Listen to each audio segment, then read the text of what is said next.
Welcome to the Wild Nova podcast. I'm your host, Janine O'Brien.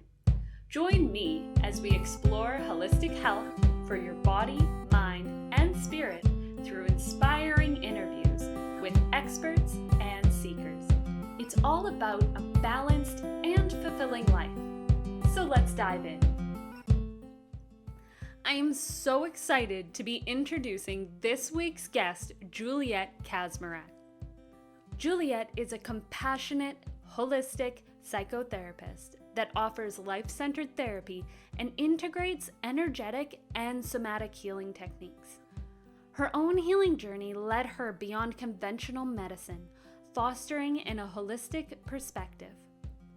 Juliet helps individuals dismantle fear barriers and aligns them with their power and embracing their authenticity. Through live yoga nidras and aesthetic dance, she offers opportunities for self-realization and wholeness. So please join me in welcoming Juliet to the Wild Nova podcast.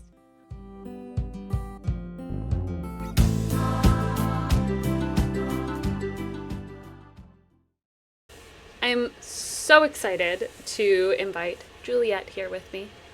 She's been a friend for a while now. Yeah. It feels like it's been, like 100 years. It's been an accelerated friendship. Yeah, it went from 0 to okay, now we're best friends. And we spent oh my God, last year it was every single week I would see you for months. Yeah. It was great.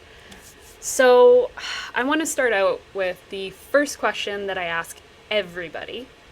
What were you like as a kid? Well, that's a good question because I think that's something I'm still learning about. I've found myself asking my parents that. And I'm and I get different answers. But the answers that I get is that I was very sweet. And this is, again, I'm is this true or is this skewed by my parents' views? But apparently I was, very sweet and more towards myself. I wasn't very outgoing. I wasn't very, brave in the sense of, making new friends. I remember, I distinctly recall being at, a playground and being, scared to make new friends. But as I say that, I also have a memory come up of ribbons and dancing with ribbons, and I really enjoyed that. Yeah. So it's you're still afraid, but then still able to embrace yourself when you found something that you truly love, just let go. Yeah. Let's get back to that. 100%, just dance. I remember those ribbons on the little stick where, okay, but I was always confused because we would bring it up during when you were learning Olympic Games or something like that in school, and I was how is ribbon twirling an Olympic game? I still don't understand. Is it? I don't know. It was. Okay. In my head, it still is. I think it's part of the gymnastics. Oh, yeah. Yeah, I haven't pursued it, but I have done it recently, actually. I went to a dance, a random dance class, and then she brought out fans with, ribbons, and I was this is great. That's awesome. Yeah, taking me back. Right? Yeah, I think everybody has, those key memories in school where you just, connect to, and it's yeah, so nice. Yeah. My sense is that I was quite sensitive too. That's always been mentioned, and I can feel that for sure, this sensitivity, shyness, sensitivity, but also fun, enjoy the activities that I would get into. Yeah. I think you're still pretty much like that. Yeah. It's I've watched you, even though over the last year even, just blossom even more into less of that shy and putting yourself out there, because it's you'll have different events. We've done events together, and both of us, even at the very beginning when both of us were at the start of doing events, and it was so nerve-wracking, and I love that it would have been, was it our first event together that we did at the AIM? Yeah. and driving home together after and going to A&W. And it was like going and having like a business meeting at like 10 o'clock at night at A&W. Yep. And I was like, this is what I want to keep doing. I wouldn't want it to be any other way. Yeah, yeah. It's like, talk about business. And it was so, that night was great. Yeah. Like, that was awesome for the first one and everything. It was just so peaceful and calming and felt so good. Yeah. Yeah, it was great. And we've done a couple since. And I find like every single one we did, I either learned something more about an event or more about myself every single time. And like growing into that more, which was... Totally. Yeah. Yeah. Facilitating events is like a whole other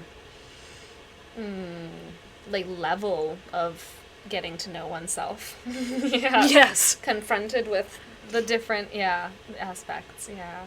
Yeah. And it's almost being okay with knowing shit's gonna come up that you weren't expecting. Yep. Every single time. Yep. And how are you gonna navigate this? Yep. It makes me think of when I was a paramedic, the saying of, what was it? It would be like, you know, like there's a certain protocol, there's a certain way we need to do things, and then here, and that's what it was, and here we are.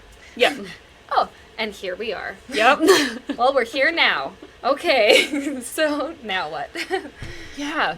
And that was like one of the things that I wanted to kind of talk about at the beginning was like, you have all these amazing credentials and stuff now. You've built up so much over the years. So you started off, if I remember our conversations correctly, it was a while ago though, years back, you actually did your MCATs. Yeah. And wanted to do it like the whole doctor journey and everything. Mm-hmm. So as a kid, what on earth made you want to be a doctor? Yeah, I recall grade 1 or 2, there was a period of time where it was both a teacher. I really wanted to be a teacher or a doctor. It's like, I'm going to sit with both. And I don't know distinctly other than, I guess for me, what I've now come to understand about intuition is that there might not be an explanation. There's just a feeling or a knowing. Mm-hmm. And I have always been, I recall when I was younger, more so towards being a teacher is what I always wanted. But I would say the doctor started to evolve around, and this is like through deeper introspection. I think it had to do with like later on in life. It was like when I what I uncovered was the belief of when I become a doctor, then I'll be good enough. Mm-hmm. And then I would question that, and I remember asking both parents, like, when I discovered that, I'm like, where did that come from? And then I started to realize, like, neither of my parents were, like, enforcing or enforcing that view. So that's where I guess it goes more so towards society. I mean, I've heard of Gabor, if anyone has heard of Gabor Mate, like, mm-hmm. he's spoken about physicians who need to be, people sometimes when they want to be needed, it's like if you enter a profession where it's like, well, you're always going to be needed. Yes. So a part of me wonders if I think that it's twofold. Like, one is conditioning, this desire to be maybe important or needed, or but then there is also, I think, a very natural inclination towards supporting and healing, and that being a very natural gift of mine too. Yeah, because I would find even with the teacher, it's not just being the lead of a class, you're literally helping everybody. Yeah. So it's like both of them were solely for helping. Yeah. So during your medical journey, you did mention you were a paramedic. So at that time, did you notice anything in the medical industry when it came to the connection between physical and mental health?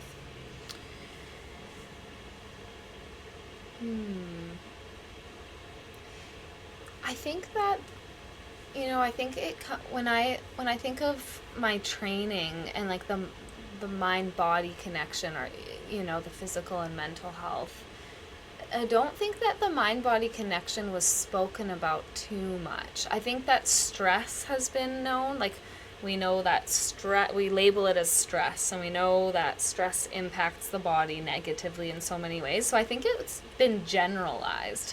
Mm-hmm.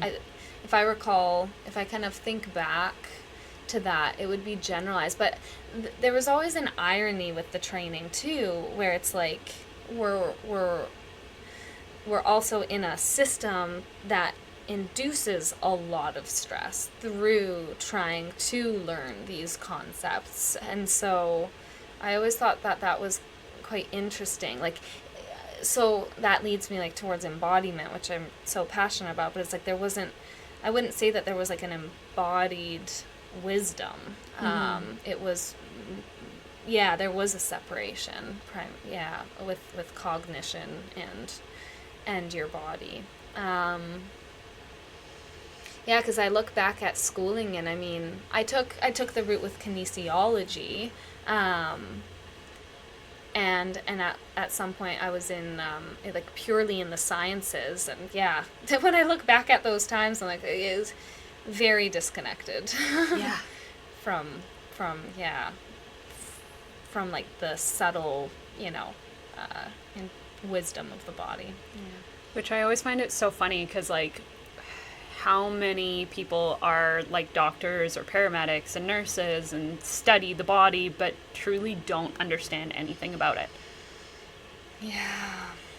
Or understand parts. Right? Like we understand like this part of the body or this system in the body. We can understand really well its functioning, but then look, we're actually a system. It's just, I don't know, it's mind-boggling to me half the time. And it's like, even especially this year, like, I've done so much studying on like women's reproductive stuff, and it's like understanding parts of my body now that were never taught to me, even as a woman. Like basic things of like what your uterus and tubes and eggs all do and function and how it works. And it's like, I talk to people that I assumed that would be like in basic teaching, but it's not. And it's like, I've talked to nurses and stuff, and they're like, I have no idea even how a uterus does its thing. And it's like, that should be basic. Well, and that goes down the rabbit hole of like women's bodies. And the knowledge of the hormone. Like, I think that that's just starting to come out, like more and more people starting to look at, the female body and how it functions, because that's why there hasn't been research done on it.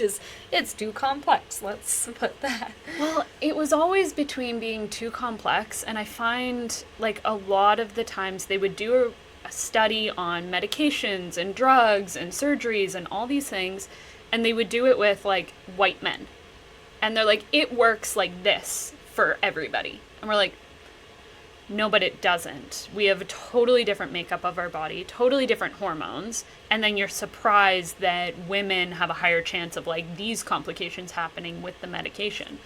And you blame the person because you're like, stats say totally different. And you're like, but you didn't study any women. Totally. Yeah. This is what I'm so passionate about. Is understand, and it's something I've been reflecting on more recently, is like when we have like a cognitive understanding of something, when you can understand someone or you can understand this thing more, there is like you can like work with it, approach it, there's like perhaps have more love come through, and I think that for so long women have been placed aside for being too much, too complicated, too fill in the blank, literally, with anything. And I think that I'm hoping that that's shifting, and I am seeing it shifting. I try to maintain that perspective. Well, it wasn't that long ago that if honestly a husband was sick of his wife, he could just put her in an insane asylum, say she was hysteric, when really it was PMS or he was an asshole and she was standing up for herself. Yeah. And he could literally just get rid of her, put her in a sale asylum, say she's crazy, and then find a new mate. Yeah. And it's like... Wild. It wasn't that long ago. Yeah. Yeah. So there you have, you know, institutions and society supporting that decision on top of, like doing lobotomies on women that are just dealing with hormonal imbalances. Because it's like, oh, you're not normal. It's like, are you kidding? Ugh. And then you question, what is a hormonal, what is hormonally balanced? Yeah. Yeah. Mm-hmm. Like, I don't know. I find it so fascinating. Disgusting and fascinating. Because it's like, we were put as second people for such a long time. Yeah. Just because we're women. Yeah. I feel it's like because we're more powerful and men know it. So it's like we rule everything.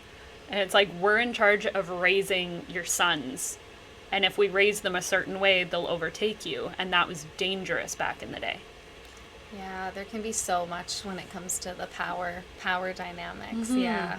Because I'm really fascinated in like sexuality too, and there's a lot there as well. Like the power within one's body, and when you can really use your voice to and energetically express, and that can be really intimidating to some men. So even just to some people in general, Yeah. because like dealing with other women, that's like a massive wound for a lot of people. Like I find that's honestly one of the reasons that I feel like we became quick friends, was because we have our own wounds. They're different wounds, but we each have wounds. And being able to vocalize to you, like, shit, like, you canceled plans and, like, this was coming up for me.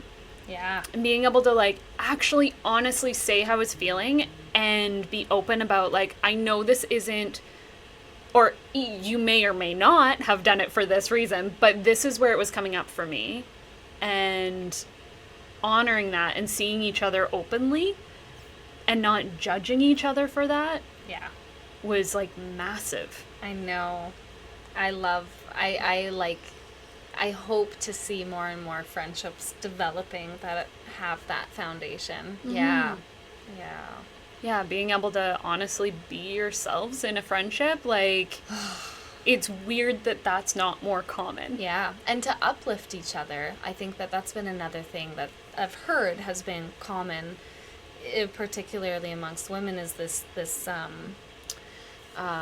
like competition. Mm-hmm. There being a competition and not feeling safe and secure. And I think, and again, like this comes back to, you know, my passion around embodiment and the nervous system, is like when you can feel really safe and secure within your own self, to be able to vocalize that you're not, you know, not feeling safe and secure. You're actually, on some level, you feel safe and secure enough to vocalize that, you know, like we have to each other. Yeah. So, yeah, establishing that foundation, that trust. And it's like one thing as a friend to be able to put it out there, and have it go both ways, but also, again, that support after. Because it's not just me being able to vocalize, hey, I feel shitty because of this. It was the other person being like, oh, shit. Like, honestly, truly listening and caring enough not to, like, bypass it and be like, oh, fuck, you'll get over it. Yeah. Like, that's where it almost is a more important step, is when somebody's telling you something, to, like, actually listen. I know. It's such a... Well, it makes me think of the practice of conscious... Like, and it's funny, only until recently I'm like, it's called conscious listening. I was calling it, like, and it is a thing that I learned in my yoga training. Like, it was titled that, and then now I'm like, to consciously listen, to be really present. Can you be present within yourself? And be open enough to hear, to see someone.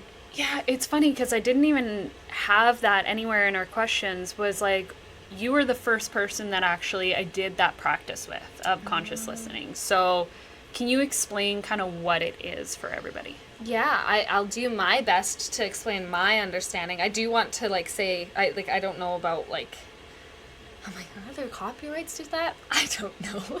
Whatever. Conscious listening? Likely not. Yeah.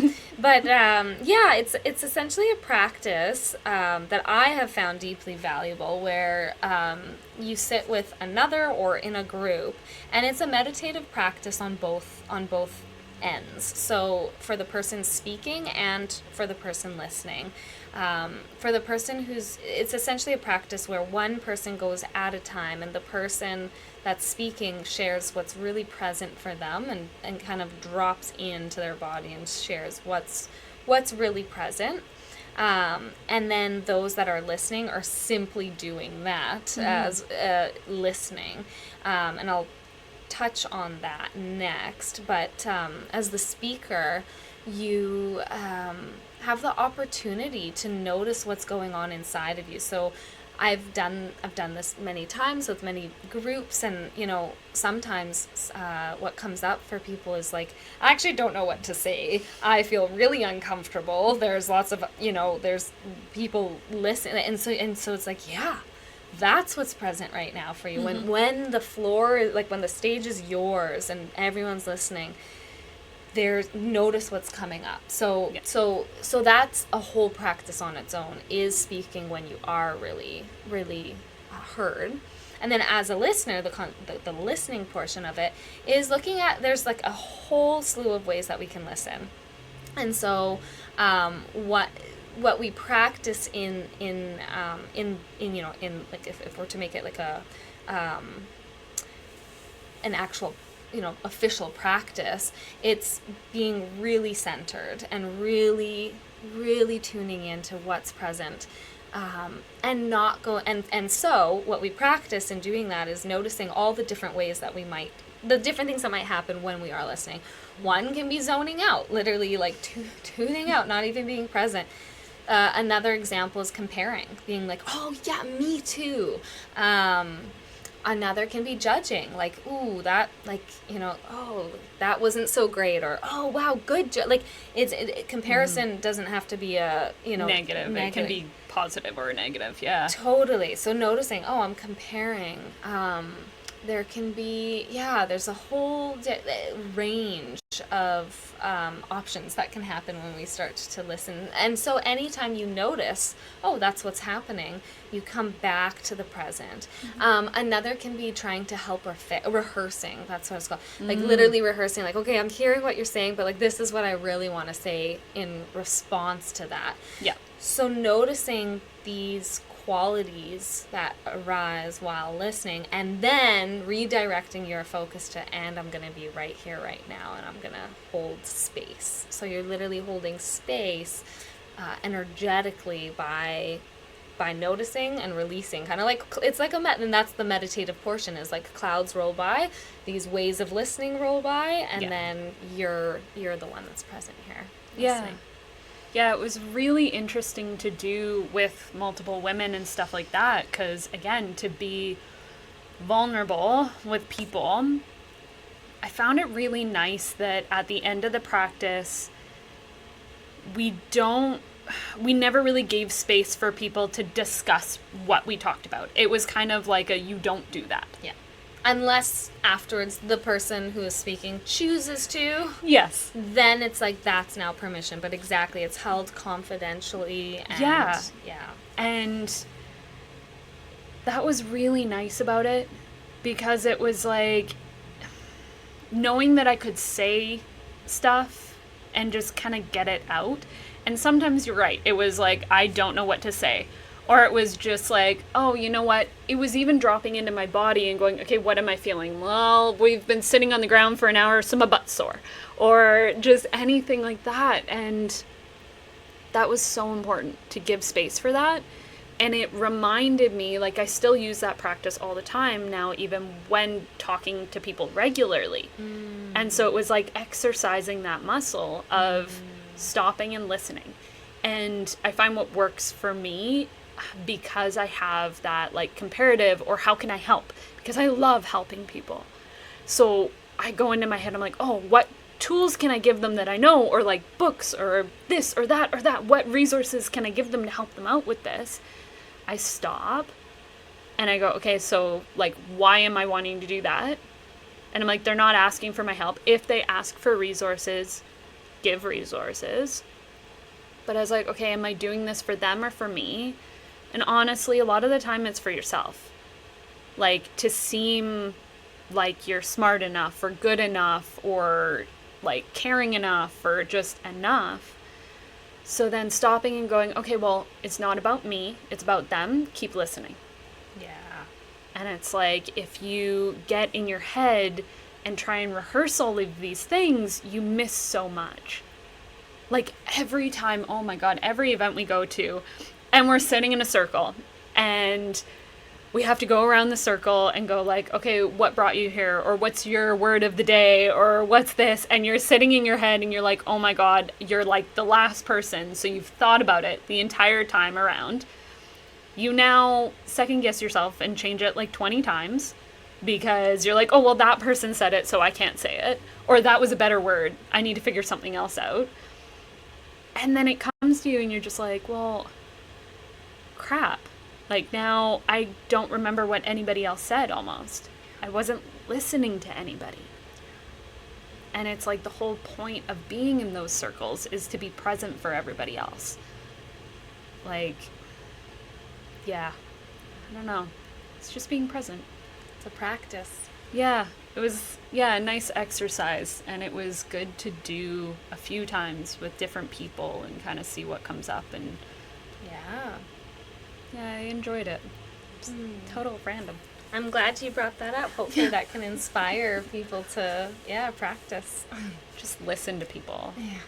And I noticed myself doing another one as you were speaking, and I don't know what what one would label it, but it's like the nodding or saying yes to show agreeableness or Almost like an approval. Right, yeah. And it'll be unique to every person, what's beneath that, yeah. Yeah, it's like we talk with more than just our mouths. So it's like, we'll talk like, even as somebody's talking all the time, people that watch the video will see I'm a very expressive person. My hands go everywhere. I swear I got Italian in me somewhere. It's just like everywhere all the time. That's awesome.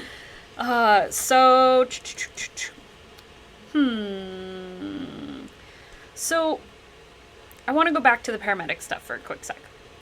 So what changed for you during the first couple years of the pandemic? Because you were in the paramedic industry, like when the pandemic started. Yeah, I remember experiencing like the first case before I knew about COVID. Believe it or not, there was a time where that word was not known. Yes. And I mean,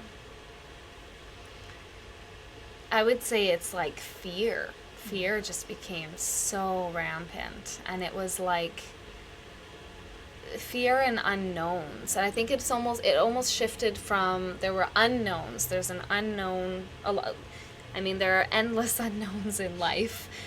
And, one specific unknown became really apparent, and that's, we don't know the effects of this, what's going on. There were a lot of unknowns, and then I think that created a lot of fear. And in the fear, there was this, like we were scrambling in the medical system, and in that scramble, it was, I guess I've always had like a certain level of like confidence. So for me, it was, I don't recall really experiencing too much of that fear myself, but just having the confidence to be like, well, I'm gonna keep showing up. Yeah. And then within that, I think that then we started to see like a lot of division happen, with different opinions starting to come through. And I think to me that's a really, I feel a lot of sadness around that there's there was so much division, so much judgment, and I think fear really is like a breeding ground for like, okay, you're either in or you're out, you know, like you're either with me or you're not. Like I need to do what I can. We start going into that primitive part of our brain, and I think that's where I think there was like a lot of sadness on my end, because I didn't necessarily feel called to engage in that. Yeah. Which left me feeling fairly, do I use the word isolated?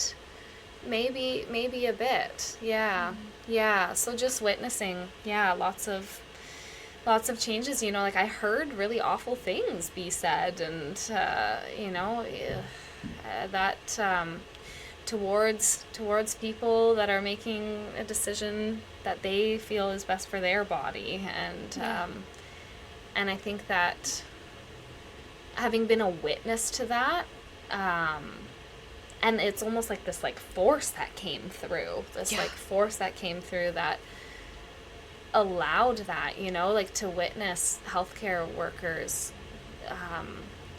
speak in really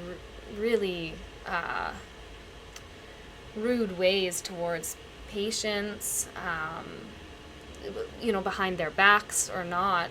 It just was really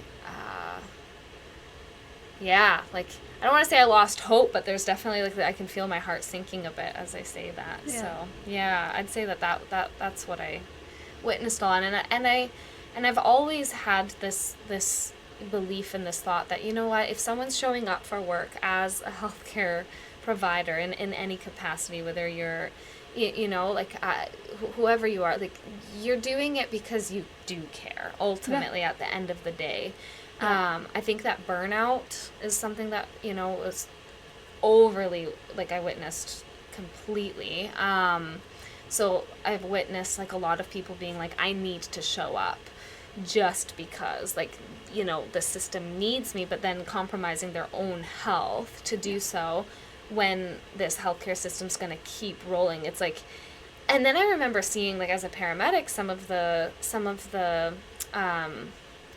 they were like incentivizing people to work overtime on a consistent basis, where it's like, okay, this is like, to me, I'm like, I just see this very clearly, like, this is not sustainable in any way. So that started to become really apparent, how not sustainable the current dynamic and system is. And it was such an important job. So it's not something I feel like people should be doing when they're worn out and honestly incapable of making good decisions. Yeah. And it's like, you have people's lives in your hands. And you're overworked, you're overwhelmed, you're overtired. And it just sucks to see. Yeah. And it's like, everybody, I found in all industries, everybody got overworked that we're still working. Yeah. Like, I had to work through the whole thing. And so did my husband. And part of us were jealous because it was just like, everybody else gets this like vacation and is off working on their yard, and we're still working. And it was just hard to watch how many people got so angry and aggressive. Mm-hmm. And it was, I don't know, it just sucked. Like, everybody was attacking each other. Yeah. Everywhere. For every decision you either did or didn't make. Yeah. So that's kind of where I would really try. I would try my best. You know, and during that time, I then started my master's program. So then I was also in university. So there was that factor as well. Yeah.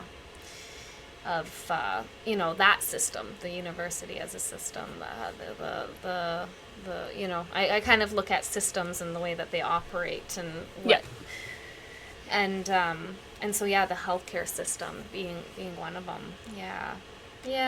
Lots of terror, lots of, you know, panic, which causes people to be reactive, and Yeah. Yeah. Yeah, I definitely was a witness to it.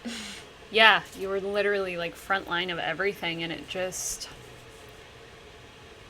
I don't know, it's crazy to me because like knowing where you're at now, and like I love everything you're doing now. I feel like if the pandemic didn't happen, you would be in a totally different place. Yeah, I definitely could have been, because it was, it did impact my practicum. Mm-hmm. Yeah, and then the practicum that I got kind of started to align me with more holistic approaches. Yeah. But that being said, I trust life. Yeah. And trust life to unfold. That it reminds me of when I was on the island. I was doing the North Coast Trail, and I remember being in the forest there. And on that trail, you had to like walk over massive roots and like through mud, constantly. Yeah. And I remember going to the bathroom one time when we were camping, and I kind of was looking at, and I was like, shoot, is it this way or this? Like, I was looking at the path, and I distinctly received a message from the forest there being like, it doesn't, you know what, if you choose to go over this root system and go down this path, it doesn't matter. Like, you will be naturally corralled into like this path that you're, that aligns for you. So yeah, it's true with COVID. I mean, now that goes into all the dimensions and all the levels too, because it's like maybe that's happening on a different plane. I like to think so. Yeah. Because it's like those times where, honestly, where I have like a really super vivid dream, I like to think it's just another part of me somewhere else that just something else happened. Yeah. Yeah. And it's like, yeah. Yeah, connecting in with each of those dimensions, and just, it's kind of nice. Can be entertaining for sure. Yeah, I like to think of the good parts of Janine going off. I know there's other versions of Janine that things have not gone the way they have. Yeah. Yeah.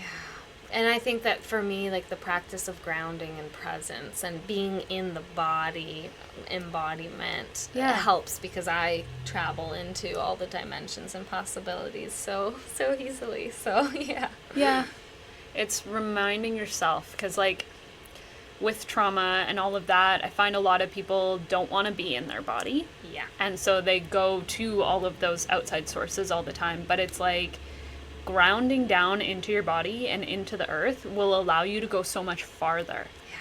And it's like, if you're like, oh no, I'm spiritual and all this, it's like, if you don't ground, you will never reach like the massive heights. Like, think of a tree. If it doesn't grow its roots, it can't spread its foliage and stuff up top.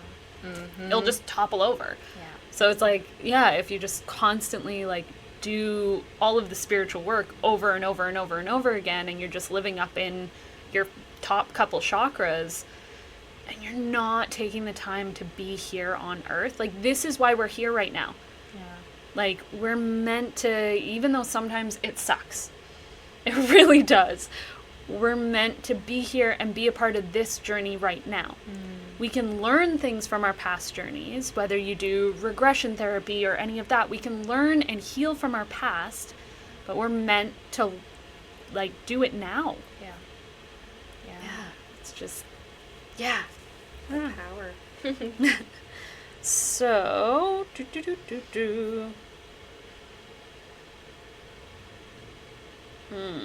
So now you have more of an integration between like the medical industry and all of that, and like psychology and everything, psychotherapy. There we go. And more of like energetic, holistic practices and everything. What has been one of the hardest parts for you personally integrating those two things together? Being called a weirdo. Yeah. There's, I think, there's a primal part of us that needs to be accepted or connected, and if we're not, you could die. Yeah. You need someone to be the berry picker, someone to be the hunter, someone to be the cook. Like, we need community in order to survive. Like, that is ingrained in our brains through our nervous system, and so to be exiled in some way, to be dismissed in some way, is really threatening. And I feel that. Like, I can still feel that. You know, I think there are a lot of colleagues that I've had in the medical community that I no longer am deeply connected to. And that naturally happens. And I do, you know, I think I recognize that there is this, it feels like there's a risk in, you know, even talking openly about my lived reality, which is truly working with the subtle energies. And so I think for me that's the biggest challenge that I've had personally on my journey thus far, is this fear of what would the word be, is like is it validity. So, you know, in some of the, so I feel like I can speak multiple languages. It's like I can speak to you primarily through the nervous system and through the different functions that the brain has. Like, we can talk about, oh, your limbic system is on, you know, like that primal part of you is on board right now. You know, when I work with chronic pain, I can use that, you know, the medical side of things, you know. I think that provides a lot of people safety, and it comes back to, like, when you have knowledge, when you have an understanding of something, when you have peer-reviewed articles to support you know, this modality, let's say, there can be like a certain understanding that comes with that, and therefore there's a certain level of trust and safety that comes with that.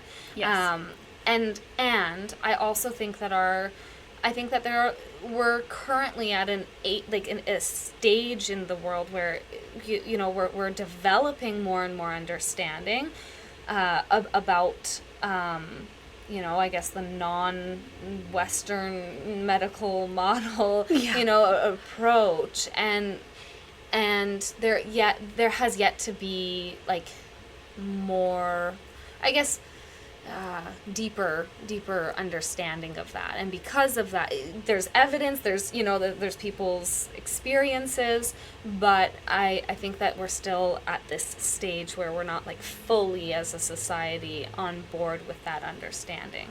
Perhaps in Canada. Yeah, and I feel like a lot of that is in Canada and in the US. Like, there are so many other countries that, like, under your health services and stuff, like, you can get Reiki treatments and it's covered. And it's like, or even I've heard of, like, counselors and stuff, they would go for a counseling session and go for a Reiki session, and those two people would discuss it and talk between each other as, like, doctor to doctor, peer to peer.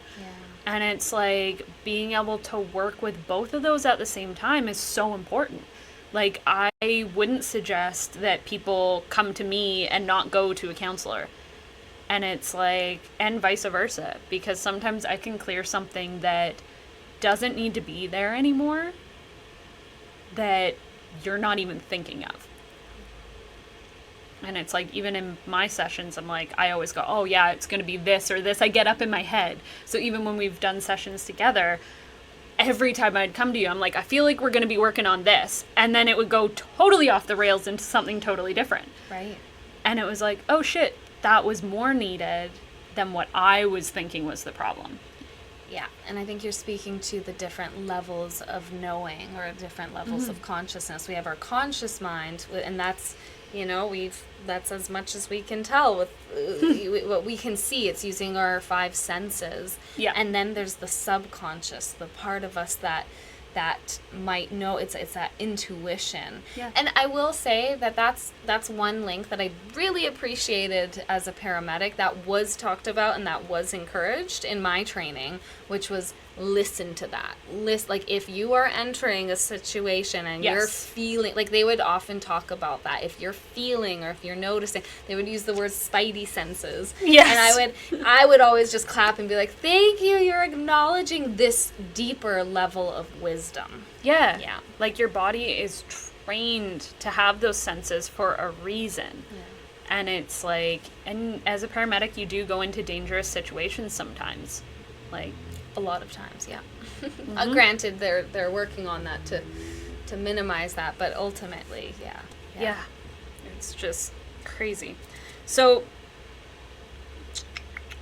you mentioned working with chronic pain and everything. So you work with pain and trauma and illness.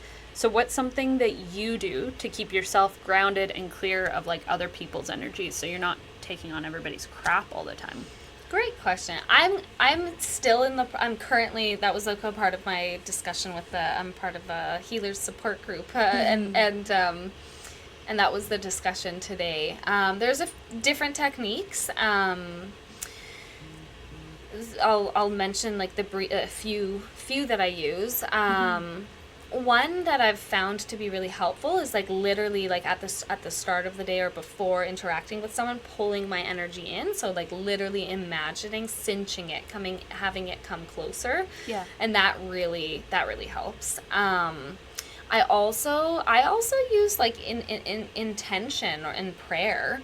And as I say that, I'm reminded Archangel Michael has been on my right hand side for quite a while now. So that like I can feel like that happens without my consciousness enacting it. Yeah. I can feel that level of like protection, one could say.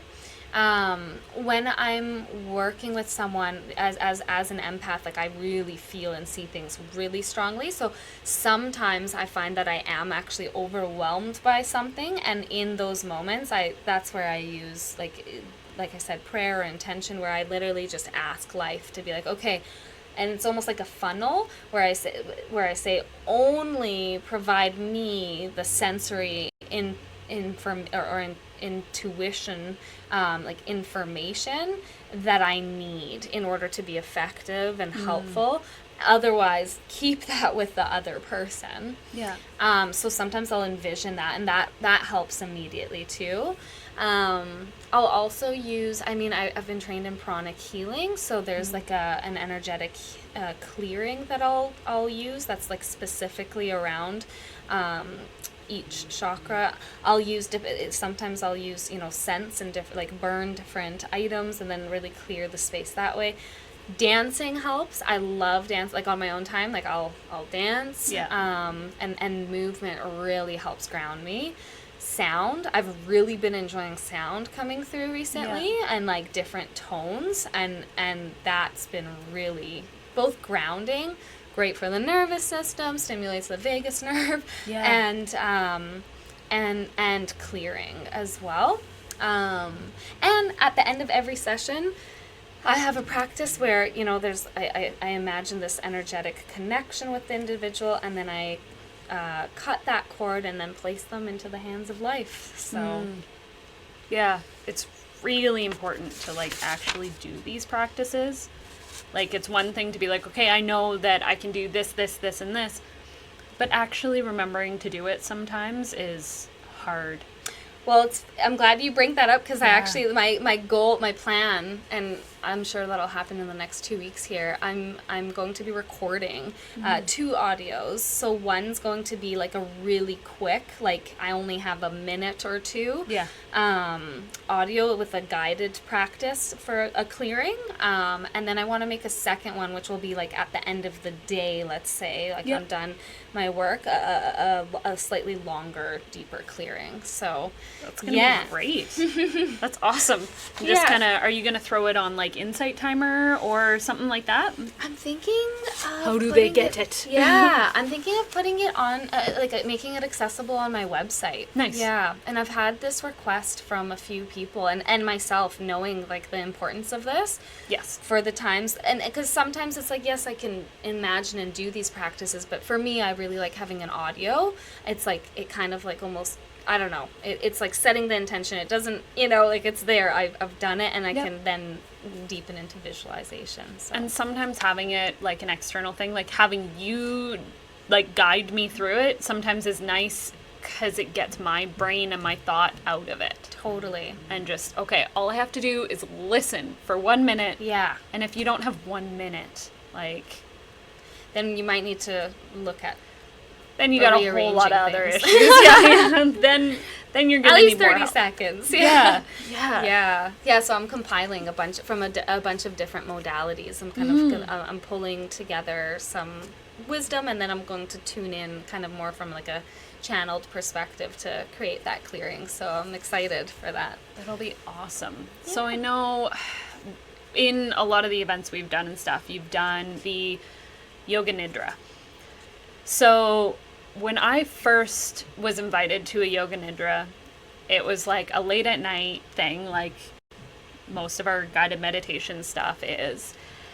And the first one I was invited to, I definitely didn't go, because I was like, why on earth would I want to go and do yoga at like 7 o'clock at night or 8 o'clock at night? I'm like, no, I want to be home. I want to be relaxed. I want to be calm. And in my mind, it was like, yeah, bring your yoga mat, bring your comfy clothes and all of that, and do some stretching. And I was like, that sounds horrible right now. So that's not what Yoga Nidra is. It's not like a different type of yoga. It is and it isn't. So can you explain what Yoga Nidra is? Yeah, for sure. So I often say, especially at the pain clinic that I'm at, I'm like, I know yoga's in there, but there's actually no movement. So it's actually, the translation from Sanskrit is yogic sleep. Mm-hmm. And so you're actually encouraged to be in like a still position. So oftentimes it's done in more like traditionally, like Shavasana, so where you're reclined. And ultimately, so it's a guided relaxation, meditation practice. And so that's kind of like the general, like, quickest way that I can describe it. Yeah. And it's an ancient technique that's used to guide you into a state where your body is asleep and you remain aware. Mm-hmm. And in doing so, what fascinates me is like you actually can travel into slower brainwave states. And so right now we're in the beta brainwave state. And when you enter more like a deeper meditation, you'll enter into what's known as the alpha. It slows down a bit. But then you can go even further, and it kind of like what we see in REM sleep, and even that state in sleep where it's like the delta brainwave, where it's kind of it's like super deep rest. So. Yeah. That you're guided into that state through a series of steps, and one of them is the body scan. And when I say steps, I also want to acknowledge, depending on your understanding, I can use the word steps, or you can look at the different koshas, the different energy bodies that we have. And so what we're doing is we're traveling into eventually what's known as like the bliss body. And in that state, people can really experience, this feeling of oneness, ultimately this sense of bliss. And so, I just think it's such a great practice, especially at this time in our planet when we are wired to be on and going. And for me, as someone who experiences anxiety, I find that practice has been really helpful. Like, that's when I experience some quietness and like a true deep relaxation is through listening to and engaging in a practice. It's also great because I'm like, there's lots of research supporting this, and it's actually used in the States in some hospitals to really support the healing of trauma. So that's awesome. Yeah. That's great. So do you have like a quick, easy practice you could guide us through just for 2 seconds to like when your nervous system is on overload and you're about to snap and freak out and you're just like, say, shopping Christmas time in the mall, and my anxiety is now through the roof, and I'm in the car, and I have to drive home, and there's all of this traffic. Is there a quick practice to, like, calm your nervous system down?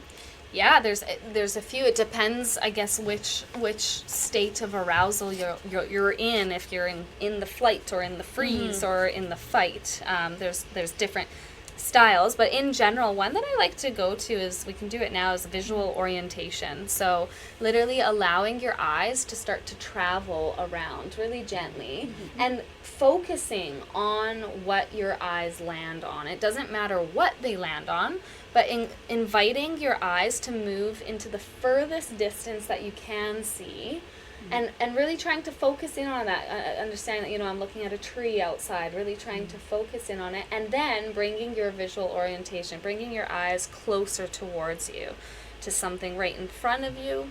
And as you do this, allowing your eyes to look around, what's happening is there's a signal being sent to your brain that says, okay, I can see that I'm safe right now. I can literally see around you. And it's important to look behind you as well. So turning your head to really orient to your location. Because oftentimes when our brain gets hijacked, we're now not here right now. The second would be, I would say, is getting into the breath. The breath is our such a great grounding anchor. And this is where everyone has a different, this is where it is unique to each individual. So some people love box breathing. I personally don't. I find that it kind of and it is beneficial. But one practice that I like to bring in is the humming or a longer exhale. So allowing your breath to travel down, possibly into the abdomen, into the chest. And then when you exhale, allowing a slow, smooth exhale, really focusing on the exhale. And so what I like to do is play with gravity here. So when we breathe in, feeling the expansion, feeling the diaphragm soften, can you soften your abdomen? It's almost like you feel a subtle expansion and lift. When you exhale, feel the weight of gravity supporting you. So as you slowly exhale, can you feel your shoulders melting down? Can you feel yourself literally sinking into your seat more? Like, how much muscle can you soften in order to really notice that you are being held here by gravity? You don't have to hold yourself up. You can really let go. And then we'll bring in the subtle sound of a hum. And so we'll breathe in once more, and this time exhale to hum.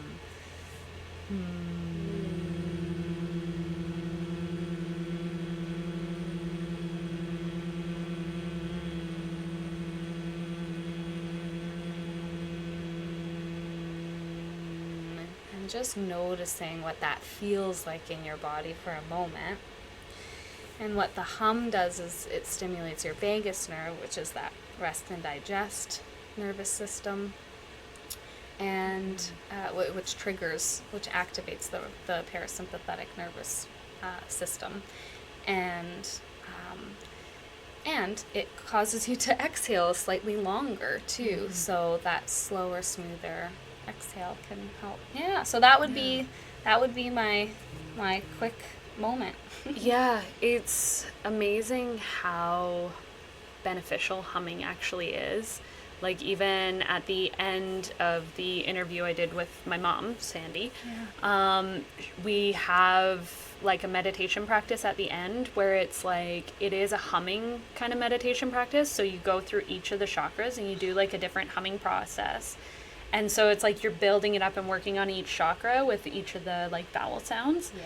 And then you go back down and ground yourself down, and it's great. Yeah. Like, that's amazing. And it's like, again, even just, and one thing she actually taught me was, because if I'm stressed and anxious and stuff like that, and say I'm like at work in an office or something like that, I know humming would calm me because it like calms every part of you. You can actually hum in your head, and it still does the same reaction in you. So you can just like close your eyes for a second, hum inside of your head. Yeah. And it still like calms your nervous system down, which is amazing, because then, yes, you can use it in the grocery store, in the mall, and you don't, like you said, sometimes you don't want to feel like the weirdo. And so it's like going through the grocery store going, which I support. Yeah. And it's like, okay, like, being able to do that in your head and center in of just like, okay, relax. Yeah. Well, you're speaking to the power of visualization, but also, this is where I say, like, we know this with Olympians, right? Like, they literally use visualization as a very effective technique to perform better. And I bring this into the pain clinic all the time. It's like, and when it comes to movement, if you visualize yourself doing it, or you imagine yourself doing it, there are so many benefits. Like, there are receptors firing in the brain that and that was something that even somebody I know that I was in one of their yoga classes, they're like, okay, if there's a position that your body can't physically do yet, imagine yourself doing it, and it actually helps you get to that stage quicker than you just beating yourself up like, I can't do that. So like, even just sit there for a second and imagine yourself in that position, like perfectly placed and stuff, and it like helps train your brain that way. So it's just so cool. And what just came to me as you were saying that was this vision. It made me think of manifesting, like this right, like the concept around it of like, if you can visualize it, if you can see that opportunity, right, like then the chances of you taking the steps towards that probably increase as well. The doors start to open even, right? And it's like bringing in all of that parts of you. So like the Olympians don't just picture yourself crossing the finish line. Feel what it would feel like to cross the finish line. And like feel it in your body of what that experience would be. Yeah. And it's like, it's all of these different aspects, not just saying, I'm going to win, I'm going to win, I'm going to win. Say it while you visualize, while you feel, and just bring in all of your senses. And that's honestly one of the key aspects to manifesting things in your life. And it's like, it's just everything. And I can't help but put in a plug in there for yoga nidras, in that's literally what you practice doing, like that because it's a practice. There are some people that say, I can't visualize, or I can't sense or feel, and it's like, for sure. So you need to meet yourself where you're at, first of all. Yes. But it is something that can develop with practice. So all of it's learning. And sometimes, different parts are harder for different people. So it's like when I'm trying to help people strengthen their clairs and everything, it's like, well, I don't visualize. Okay, so what do you do? Like if I tell you to imagine an apple pie. Right. It's like, do you see the apple pie? Do you smell the apple pie? Can you feel it in your mouth and taste it going down your throat? Like, what part of the apple pie is the strongest for you?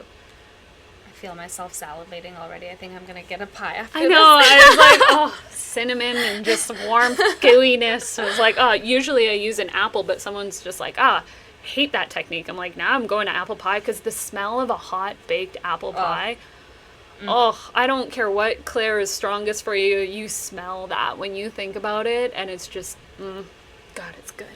Well, and where my mind goes to with that is oh gosh. I'm gonna try. It then went to American Pie for a moment. I was like, 100%. Yes, every single time. But where it actually goes that to shows is our age. retraining the brain to, like when I work with, for example, with pain or trauma, so Yoga Nidra can be really effective for trauma, in that there might be some stimuli that trigger a response within the body, and within that relaxed state of the Nidra, you can then start to imagine and implement, like, moving towards that target that might be, overwhelming, and then there's the technique of pendulation that comes in, where you like retreat from that, and then you dip your toes into it by imagining it, and then you come back from it. So yeah. So you've talked about the pain clinic a couple times. If I'm right, they work with ketamine for some of it. So I'm at a psychedelic assisted therapy clinic as well. So two clinics, and then my private practice is how I currently operate. So I was curious about the psychedelic clinic. So I know they work with ketamine. Yep. And then do they work with anything else right now? Well, that's the tough thing with the state of legalization in Canada. Currently, we're able to use psilocybin and MDMA for research purposes only, but ketamine is legally able to be administered to those who have got a referral and think that it could be beneficial. Yeah. So what's that like? It's it's funny because I feel like I intuitively travel to different dimensions, different realms. So for me, I actually really like working within the psychedelic space because that is a place that does mesh with the more esoteric or energetic principles of healing. It's like I would say it's an interesting place because psychedelics create an experience that's always unique to each individual. And that's not necessarily what, you expect from medications. You want a reliable medication that's going to have a set outcome, for your blood pressure. You don't want it to be like, well, for some people it elevates your blood pressure, for others. Oh God, yeah. So, it's being, we're using medications that create a variable outcome. And that's where I thrive. Where and I think that's like the link to that's where like being a paramedic has linked in too, is because I was continuously showing up to unknowns, and it's like, well, here we are. And so I really enjoy having conversations with people and being there as their consciousness literally expands, their awareness and their questions. People have had loved ones pass away, and there's a lot of grief that they're processing. Maybe they've never thought about communing with them or connecting in any way, and yet here they come in and they have an experience where they meet that loved one and they experience this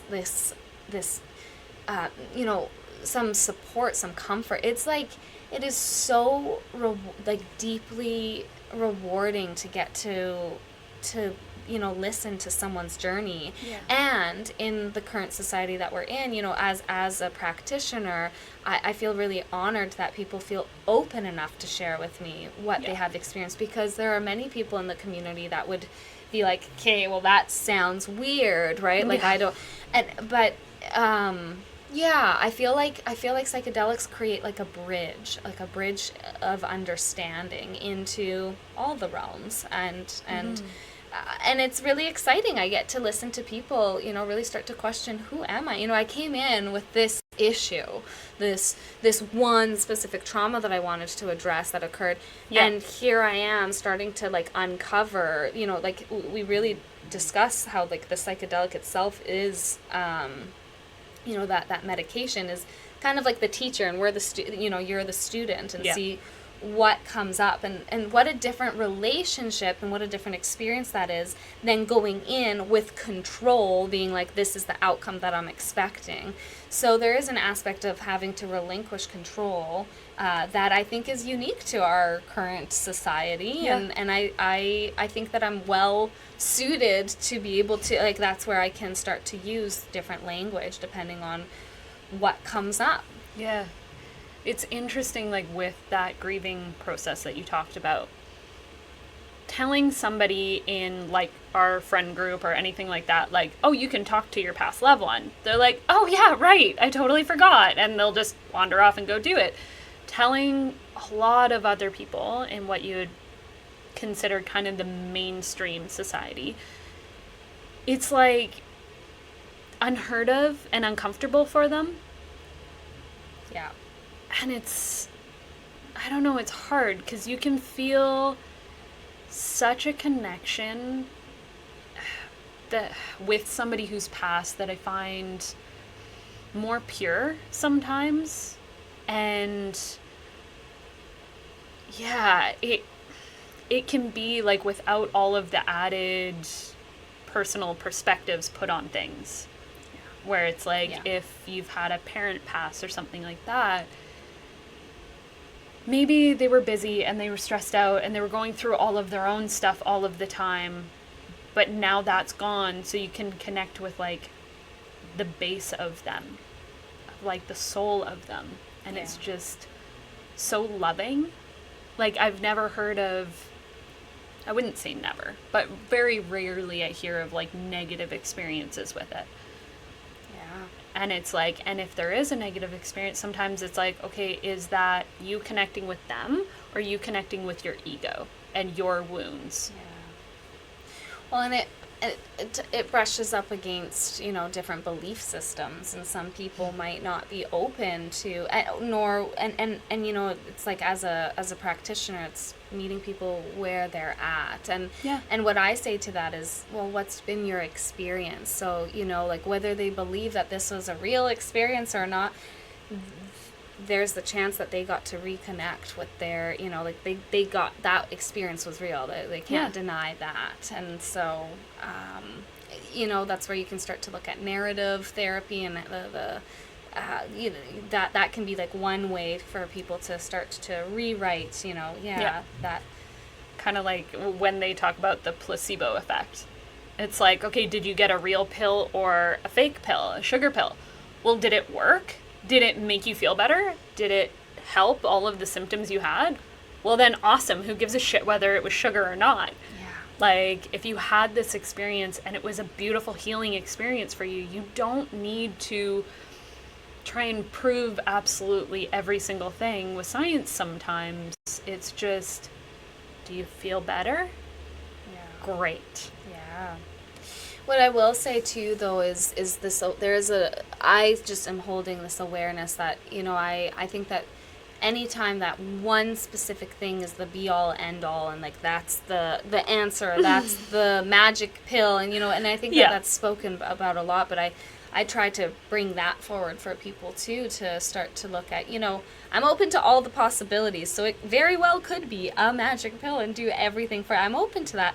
And you know, when there's a strong expectation, you know, I think that there is, to me, I hold the seat of there being so many mysteries, you know, this life is a great mystery, and I think that holding things a little bit lighter is important. So not taking everything so damn seriously all the time, which is so hard to do.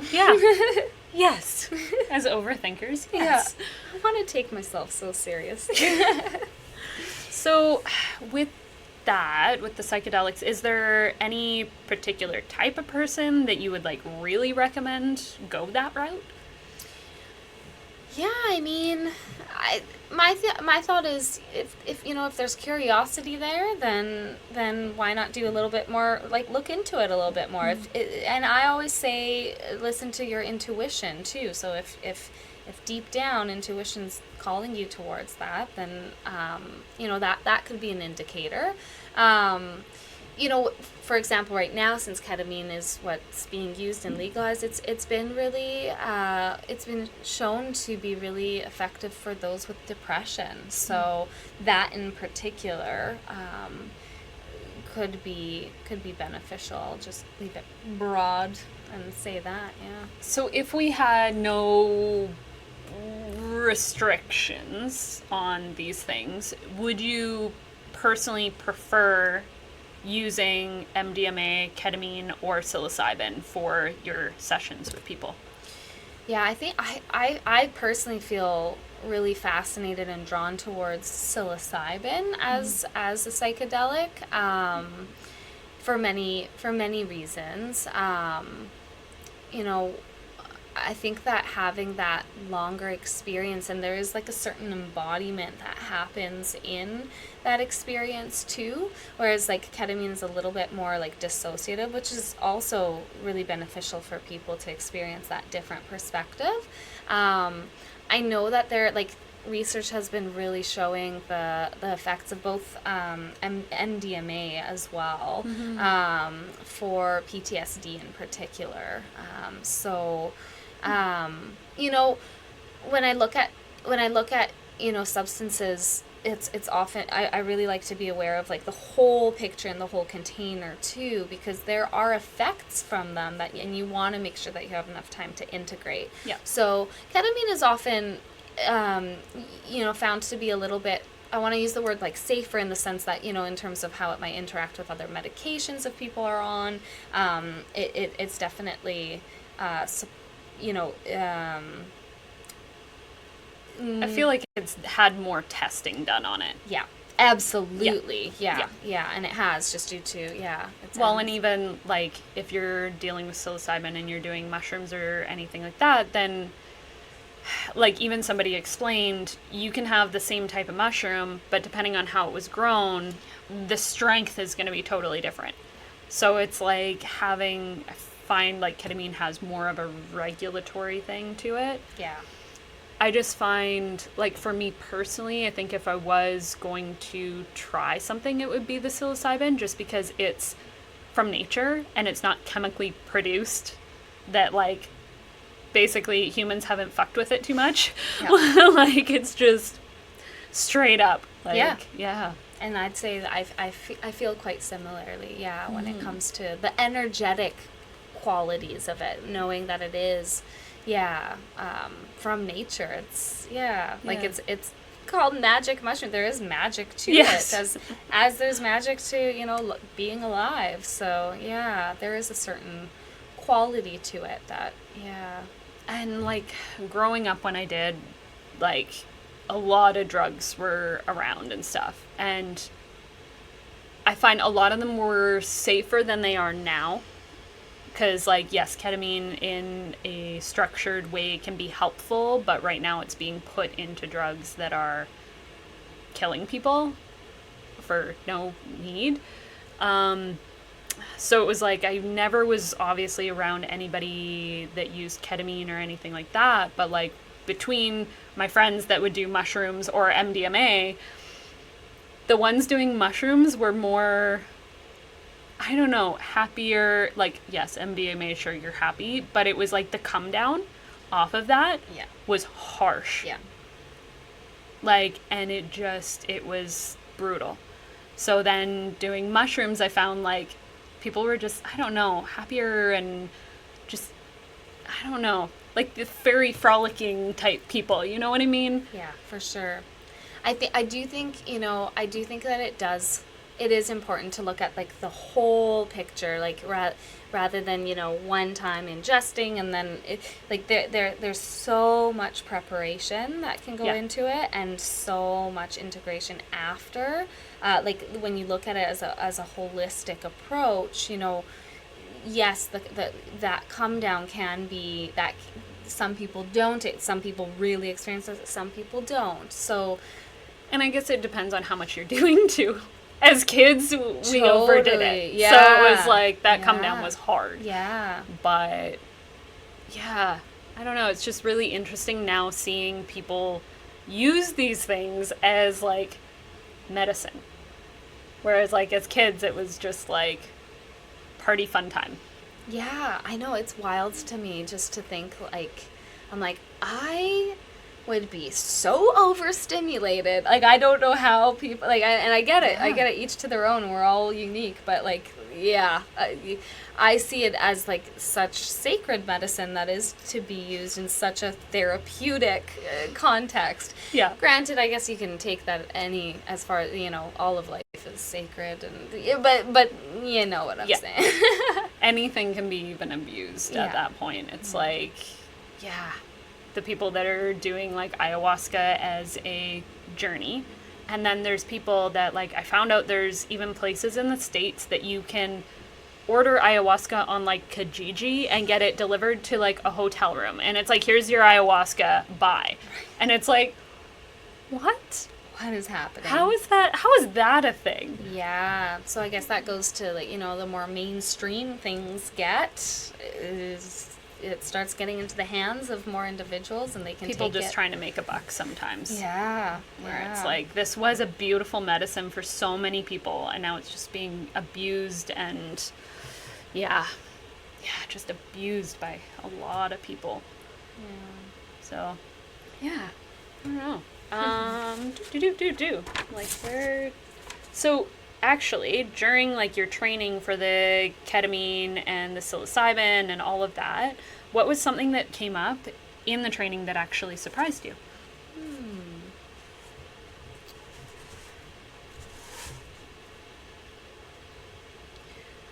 Well, I don't know if it's, yeah, no, it's a to some degree, it was a surprise to me,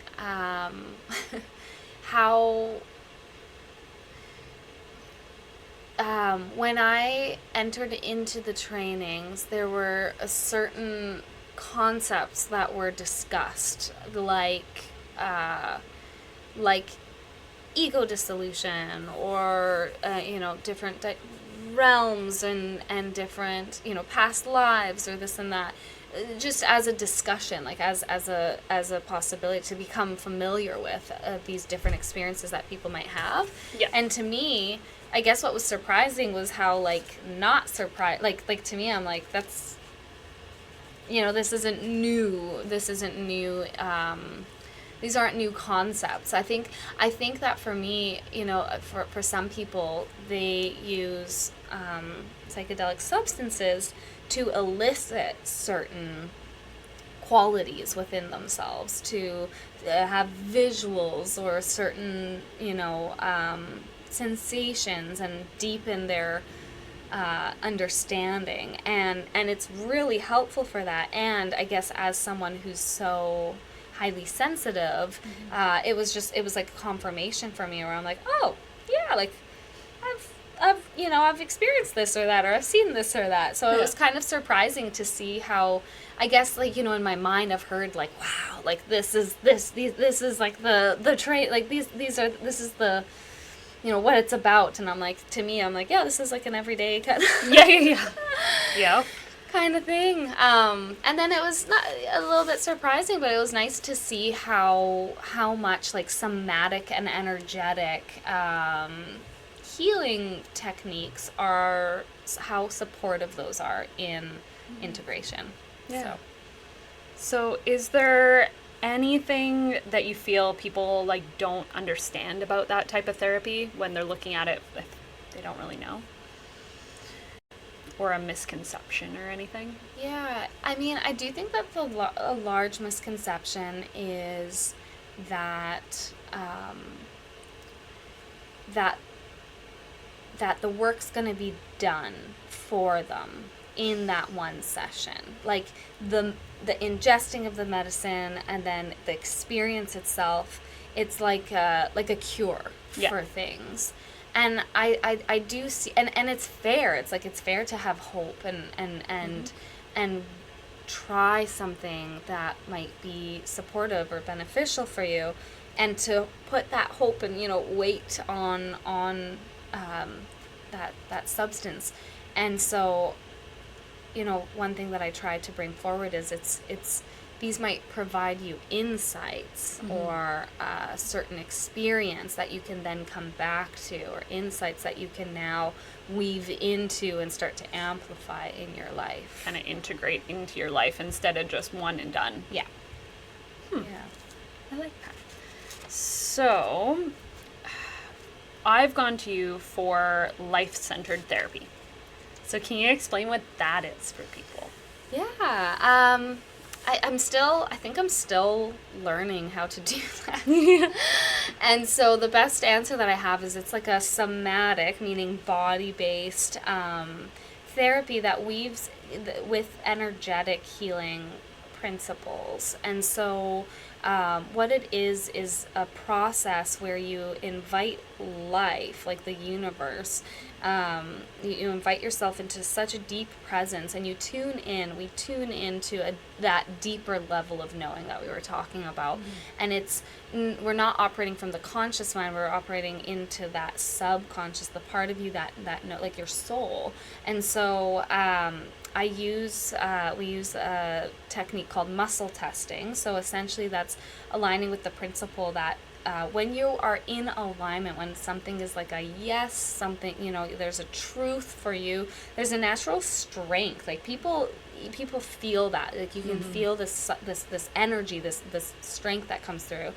And then when it's a no, when it's not in alignment for you, there's a natural slight weakness. So I use muscle testing to tune in, and then essentially I call it, it's like a journey that we go through, and it's about, we first identify, what are you hoping for? What do you ultimately desire or want? And then from there, we really solidify what that is. And oftentimes I'm working with trauma. And so, you wouldn't be seeing me if you could just go out and snap your fingers and have that. Oftentimes that there's an energetic block to that. Yeah. And so in life-centered therapy, we address that block, but with different techniques. So it's, depending on what your soul calls for. So every session does look different. Yeah, every session we had was completely different for me each time. And unexpected. Yes, every single time. So it's hard to be like, here's what it is, because it could also look like this.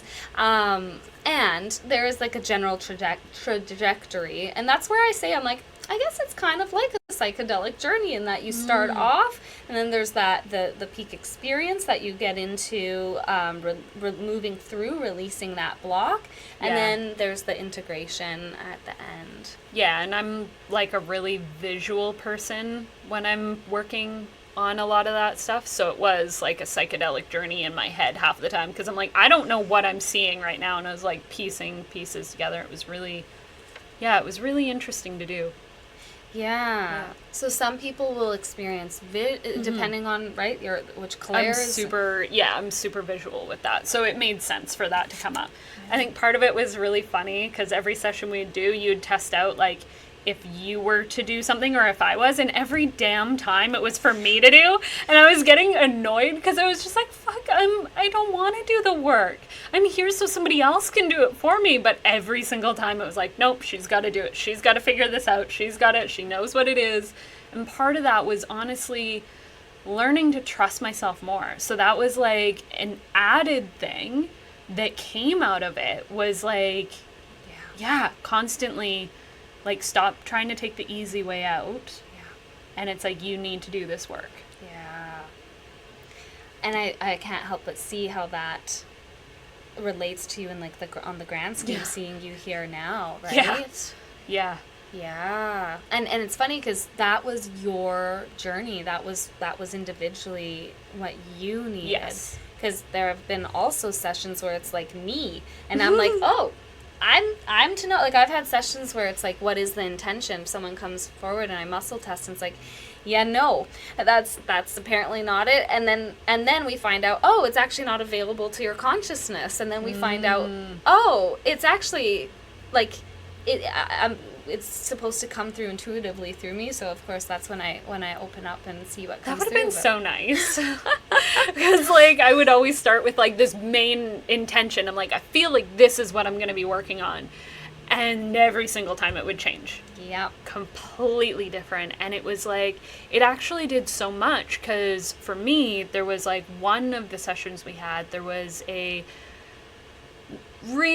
core memory for me that was really hard and really painful every time I thought about it. And it made me feel so much sadness. And it was a memory of me as a kid and stuff.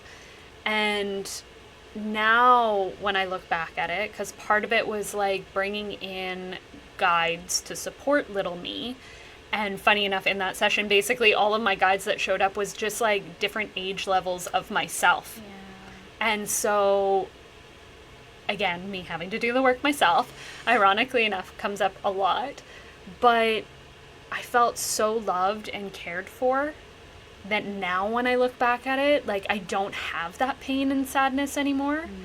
And that's after like 30 years of holding on to it. And it's like, just that quick thing, I was like, oh, right. Like, I mentally knew that I could always go back to bad memories and change them. But actually doing it and feeling the difference was amazing. And like having that support of somebody like, you can do this. And it was like, oh, it did make a difference. Yeah. And what I'm hearing too is we know that time, like everything happens now in the present. It doesn't exist in a linear fashion like we may experience it. And so that's why in life-centered therapy, when we're doing, we might use the language of past in order to conceptualize, what's coming up, but everything's happening now, and so we're able to do healing on things that may have occurred in the past and are a different dimension, on a different level. It's all accessible. And when you have consciousness gathering specifically for the purpose of healing, right? Like there is like a certain depth that occurs for that. Yeah, like you said, having that witness. Yeah, it was funny because actually, like, I know that when you watch movies and stuff, like, your brain is a really tricky thing. So if I watch a movie about somebody being like murdered or anything like that, like, your brain thinks it's happening to you. And so I recently led a circle, and one of the things we did was we wrote an apology letter to ourselves from somebody that hurt us. Wow. Because it was like, we may either never get that apology from them, or when we do get it, sometimes it is hollow and it is meaningless because it's just them saying sorry for the sake of saying sorry when they don't really mean it. So it was interesting going into that practice because right away, like, the whole point was it was an apology to me from this person. And I started off the apology letter okay. And then all of a sudden I realized what I was doing was I was making excuses for them. In the letter I was like, I'm sorry I did this. I did it because I'm insecure about myself, or I'm this, or I'm that. And I was making up these. And I stopped myself when I realized what I was doing, because I was like, and I wrote, why do I always make excuses for people? So I flipped the page and I literally wrote out, basically, I'm sorry, I did this because I'm a fucking bitch. And I was like, I needed to hear that. I needed it. Yeah, I'm a bitch. That's it. And I was like, and that was part of my healing of, like, not making up excuses. Like, I know people are unhealed. I know they have their things, but this wasn't for them. This was literally meant for me. Yeah, what did you need to hear? Yeah, I needed to hear, I suck, and I was mean to you, and I honestly am sorry. Yeah. And it's like, right, this is for me. And it's in my head, and I'm the only one that's ever going to see it, so why do I make excuses for other people? Yeah. It's just, weird. But, yeah, it was a really nice actual experience and everything after. It was great. So, yes, I've experienced the life-centered therapy with you. So, what would be the difference kind of between a regular therapy session and the life-centered therapy for you?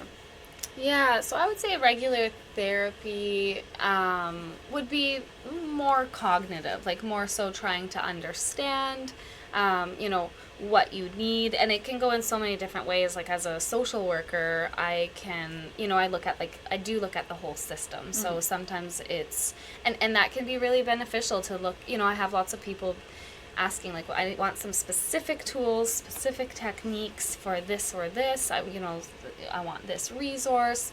So looking at that, it might be discussing a relationship, right? Like, it can go so many different ways, but I guess ultimately it's really more so in the cognition and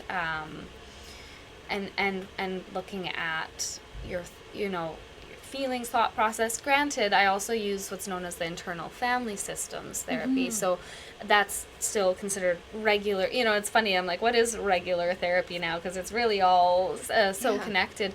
I use a somatic form of therapy where we tune into different sensations and might bring in some tools that will regulate the nervous system as we go into challenges.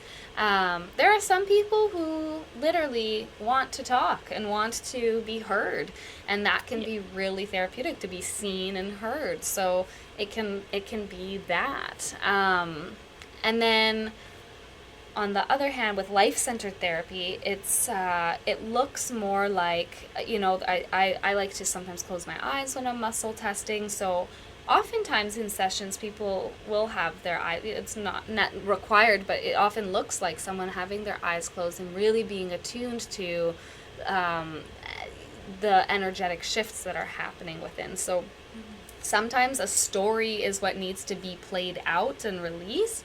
Other times it's purely energetic in nature. And so depending on what muscle testing tells us and what the soul would like, it can go down so many routes. Integration is a part of it too, though, at the end. If they need a certain methodology used, there's something called neurobiological bonding, and it's like similar to EMDR. So yeah, because life-centered therapy can encompass so many things, that can, different healing methods might be used in it, but ultimately it's more of like an energetic process where you tune in, you feel sensations, and then sometimes it's like a story that needs to be played out. You might get visions, as you shared. You might, there's different patterns that we might move through, and, for example, I might bring up words or something depending, again, on what muscle testing asks for. There might be certain, prompts that happen initially, and then it's like, okay, here you go, here's the start of the journey, this, and people will be like, whoa, yeah, I really do actually feel all those things, and then they process it, move through it, through sound, through narration, and sometimes in silence. Yeah. So, are there, I know you have used it on yourself quite a few times.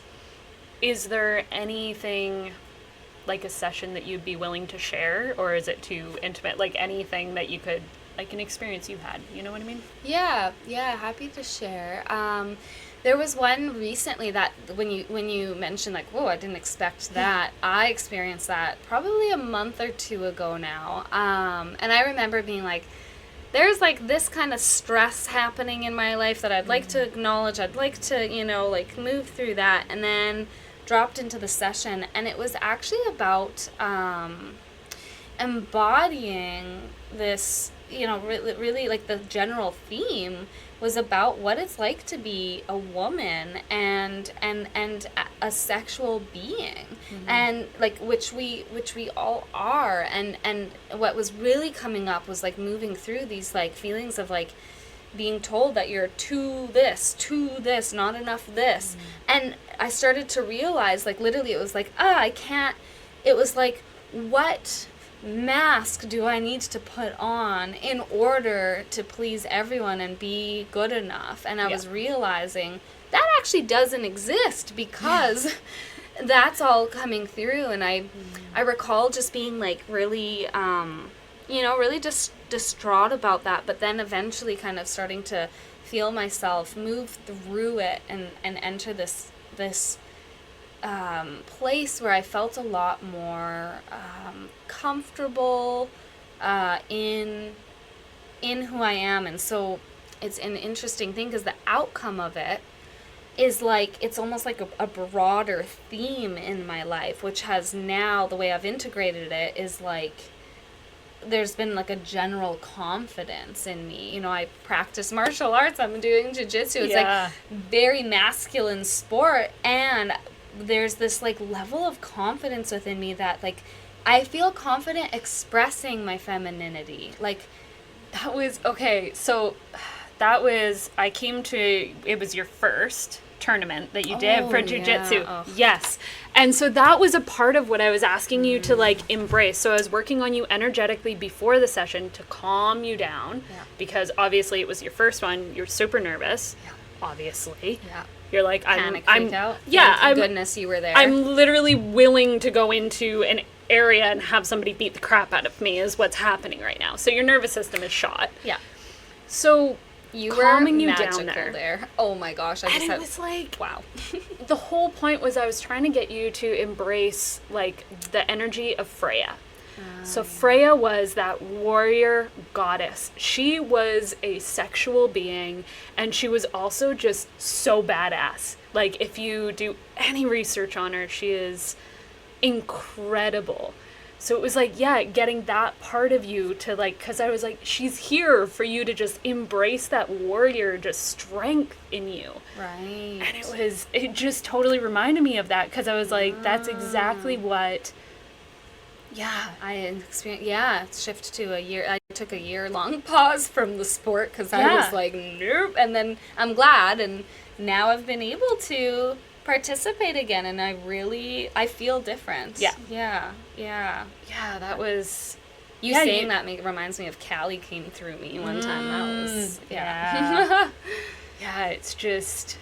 It's beautiful to see. And there are all these amazing, powerful goddesses that it's like just tap into a little bit of that energy sometimes and feel it in you to like build that confidence. Because sometimes, yes, we don't feel the most powerful. And it's like sometimes you're going into a situation where, I don't know, you feel less than, or that imposter syndrome comes up where you're just like, but am I good enough to be seen and be heard and all of that? And it's like, no, embrace that warrior and be like, yeah, I'm amazing. I am awesome. Yeah. Like, bring that in. And just, yeah, you did a great job in that fight. Like, it's funny just hearing you say that. Reminds me of my partner was watching football or like a football thing yesterday, NFL, and like the coach, like literally what they're saying is like I'm amazing. Like they are so pumped up with like I'm amazing. Like they're like their speeches and they're like and it's like, wow, can you imagine more of that for women? Yeah. It's like, do it sometimes even for yourself. Yes. And it's like, I've seen those videos of like parents pumping their kids up too, of just like, you're amazing. Yeah. You're gorgeous. You are like all that you need to be. Yeah. And it's like, you're just you. And that is perfect. Yeah. And it's not, it's a fine line between empowering and bypassing. Yep. And it's like trying to find that balance, because it's going to be different for everybody. Yep. So it's like, if I, again, feeling it. Yeah. Like, every part of it is feel every aspect. Like, do something that makes you feel empowered. Yeah. And then channel that in when you go to do something else. Like, yeah. I don't know. I find feeling and doing needs to be more connected. So it's like, if I'm as simple as making a meal for me and my husband, if I'm running around and rushing in all of this and I'm trying to quickly get it done before he gets home and this, the meal kind of, the flavor isn't there. It feels soulless.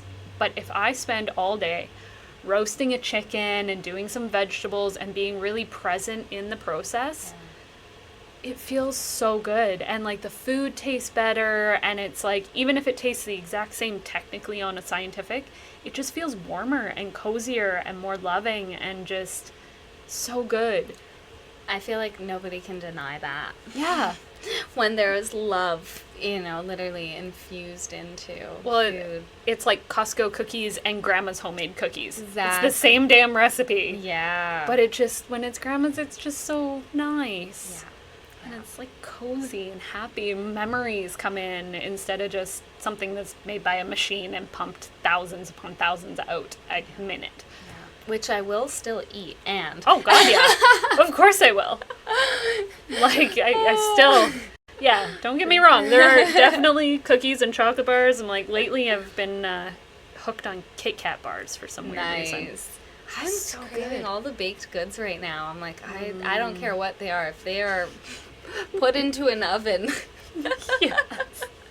Oh, it's so good, though. But it's like that warm coziness, especially this time of year. It's just that warmth. Yeah. It's just comforting and great. So, Cool. So all the work that you've done and all these amazing offerings and everything, what has been one of the most challenging parts for you in your journey? Well, most recently it was ecstatic dancing. I'm really passionate about movement and tuning into the body, and I would say ecstatic dancing kind of guides through, similar to a psychedelic journey, or life-centered therapy. Like there's like a wave that you can move through in terms of all the emotions and ways of expressing them, and for whatever reason, that modality in particular, like I felt so much what do I say, like, is it like intergenerational, societal, like shame coming through. Like it was challenging to be like, hey, I'm hosting this event in particular. And I wonder if it's because, in movement, like, there is so much expression, and in our society, it's like, no, be in this box with this and feel this one emotion, which is happiness, when you consume all the things. Yeah. And so, yeah, I think that was honestly, like, that was really challenging for me to be open about to the vast public. And like I say, that is due to my own process of stepping forward and really recognizing that this is so fun and can be so fun, and this is what I love to do, and that doesn't really, align with or look a certain way. Like, I'm even kind of, and I love all dancing, all forms of movement, and I like look at what people are more comfortable with. They're more comfortable with having like a dance lesson, like show me the steps, and then I will move within those lines, within those parameters, and then I'll know that I'm doing it correctly, and therefore I feel a bit more comfortable doing so. It's more accepted, right? Like, I love salsa dancing for that. Like, there's a certain flow. And then here we are, like, ecstatic dancing. Like, I was on the ground crying for 10 minutes because that's what I needed. And then there was rage that came through. I was punching these punching bags, and it's like, that's what I needed. And then I moved into, like, pure expression and joy, and it was like, it felt so good. And again, that fear of judgment and shame came through. And taking up space is scary. So it's like when you're dancing sometimes, like, even as kids, you watch two kids dance and they're like side by side, just one step, two step, one step, and just shifting back and forth. And it's like, when I imagine ecstatic dancing, it's like big movements and like wide arms and taking up space. And that is so scary for people. For sure, and that's what I love about it, is come to my ecstatic dances, I'll hold space for you, because what I say is, like, notice the habits that like, experience while dancing, and then notice how those might occur everywhere else in your life. So for some, taking up space is terrifying. Like, for me, when the first dances I did, I had to have my eyes closed for them. I was like, I don't want to be seen, and I don't want to see. Like, I'm gonna do that for sure. And it's a beautiful process in starting to practice. It's a great, like, place to be like, okay, what's it like to practice taking up space, and then I'm gonna come back and care for my nervous system, and then I'm gonna step into it and then come back. So it was interesting because on one of the gatherings that you just held, we did kind of some movement, ecstatic dancing type stuff, and it was super interesting to me because at one point in time you got us to, like, stomp on the ground, like, be loud, be stompy, use your full foot, like, just give her. And that was really healing to me because I realized that in my childhood and everything, things that were loud were anger and aggression and just bad negative type things. And so I never really am super loud a lot of the time. Like, I'm a pretty quiet person at home. When I yell, I am angry. I am being aggressive. And then there's my husband, who is, the more excited and happy he is, the louder he is. So his loud is happy, my loud is anger. So when he starts getting loud, I start getting triggered and panicky. And it's like, and even like his family is super loud and expressive and energetic, and that sometimes causes my nervous system to go into shock. And I didn't realize it was because loud means anger. And so just something as simple as stomping my feet, I was like, oh, why is this triggering me so much? And then it's like, okay, well, now that I know that, now I can do a process of healing of like, hey, every once in a while, when you know you're safe, you're in a non-triggered situation, run around your house and stomp your feet like a toddler. Just up and down your halls, running around. Yes, it freaks my dogs out, but whatever. But it's like, yeah, make that noise. And instead of physically being big, vocally and stuff, like be big with your feet. Feel it. Yeah. And it was like, oh, okay, so try and heal that a little bit. Because it's like, loud doesn't always mean bad.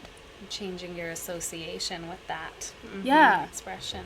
Yeah, so that it's like when you are in those experiences and stuff, you aren't so anxious. Yeah.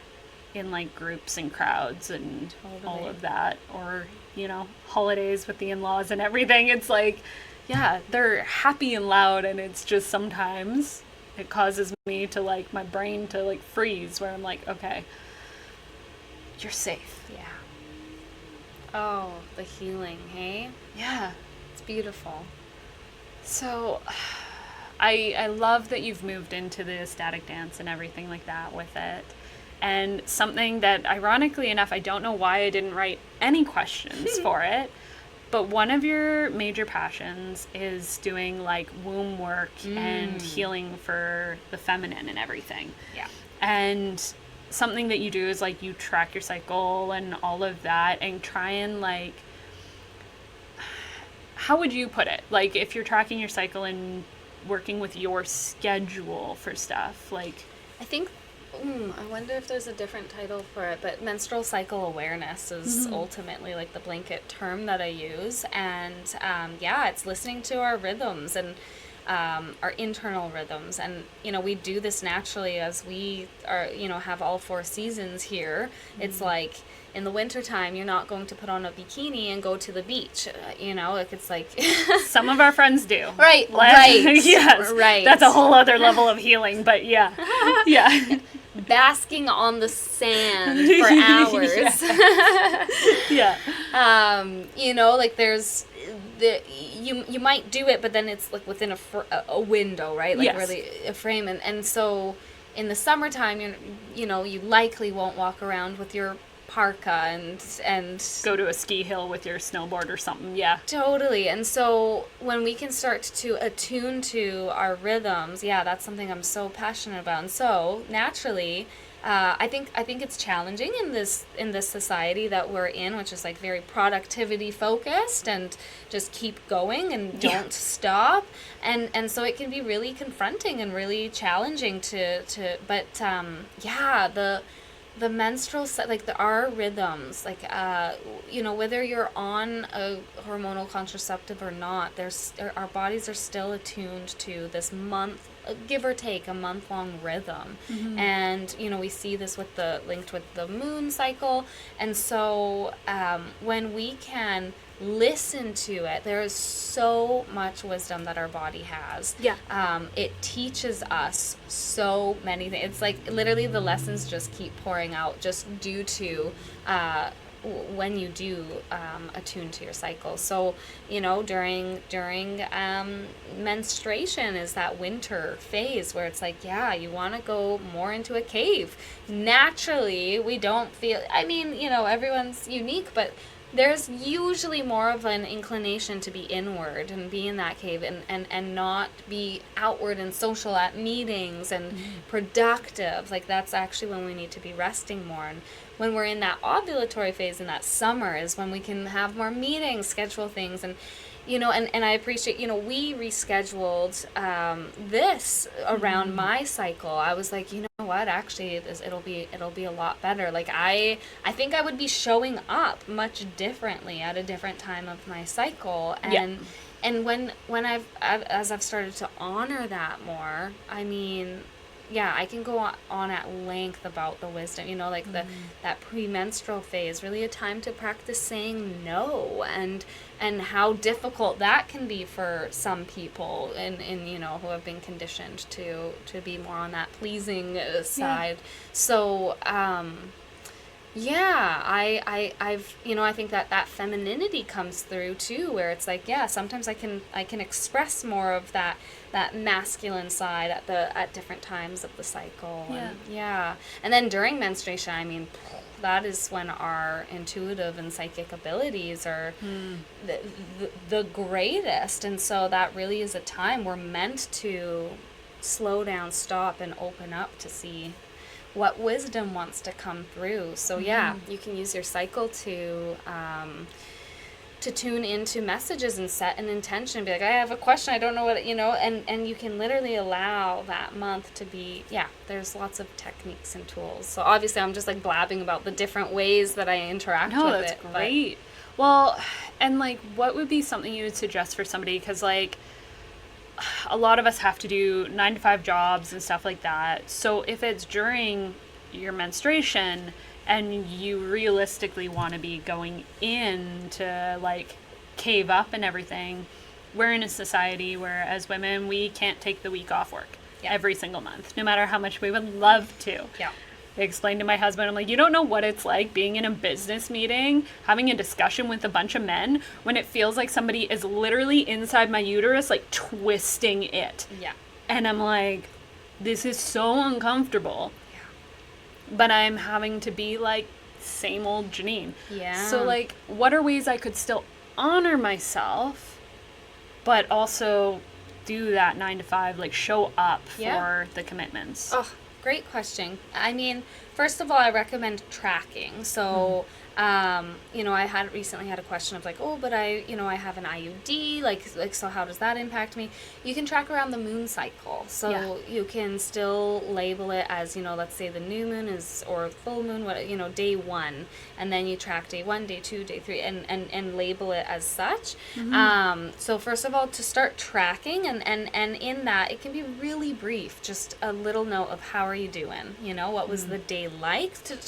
And that simply starts to bring your awareness and attention to, how am I? And recognizing that will fluctuate. And so once you have an idea of your rhythm, because it's going to be unique to you, then you can start to look at your calendar, and you can look at, like, okay, I've got these meetings, I can't change these meetings, I do need to show up.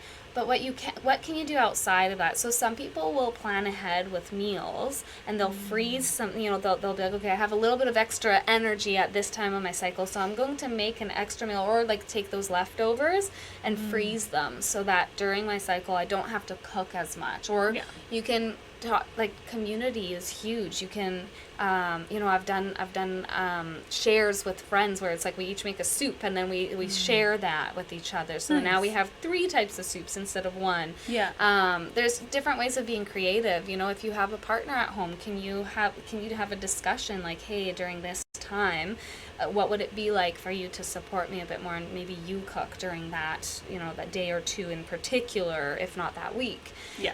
So those are some ways. Another way is like mentally being like, okay, I'm gonna be aware that I might be showing up differently. It's gonna be a more vulnerable time for me, or maybe a more sensitive time for me.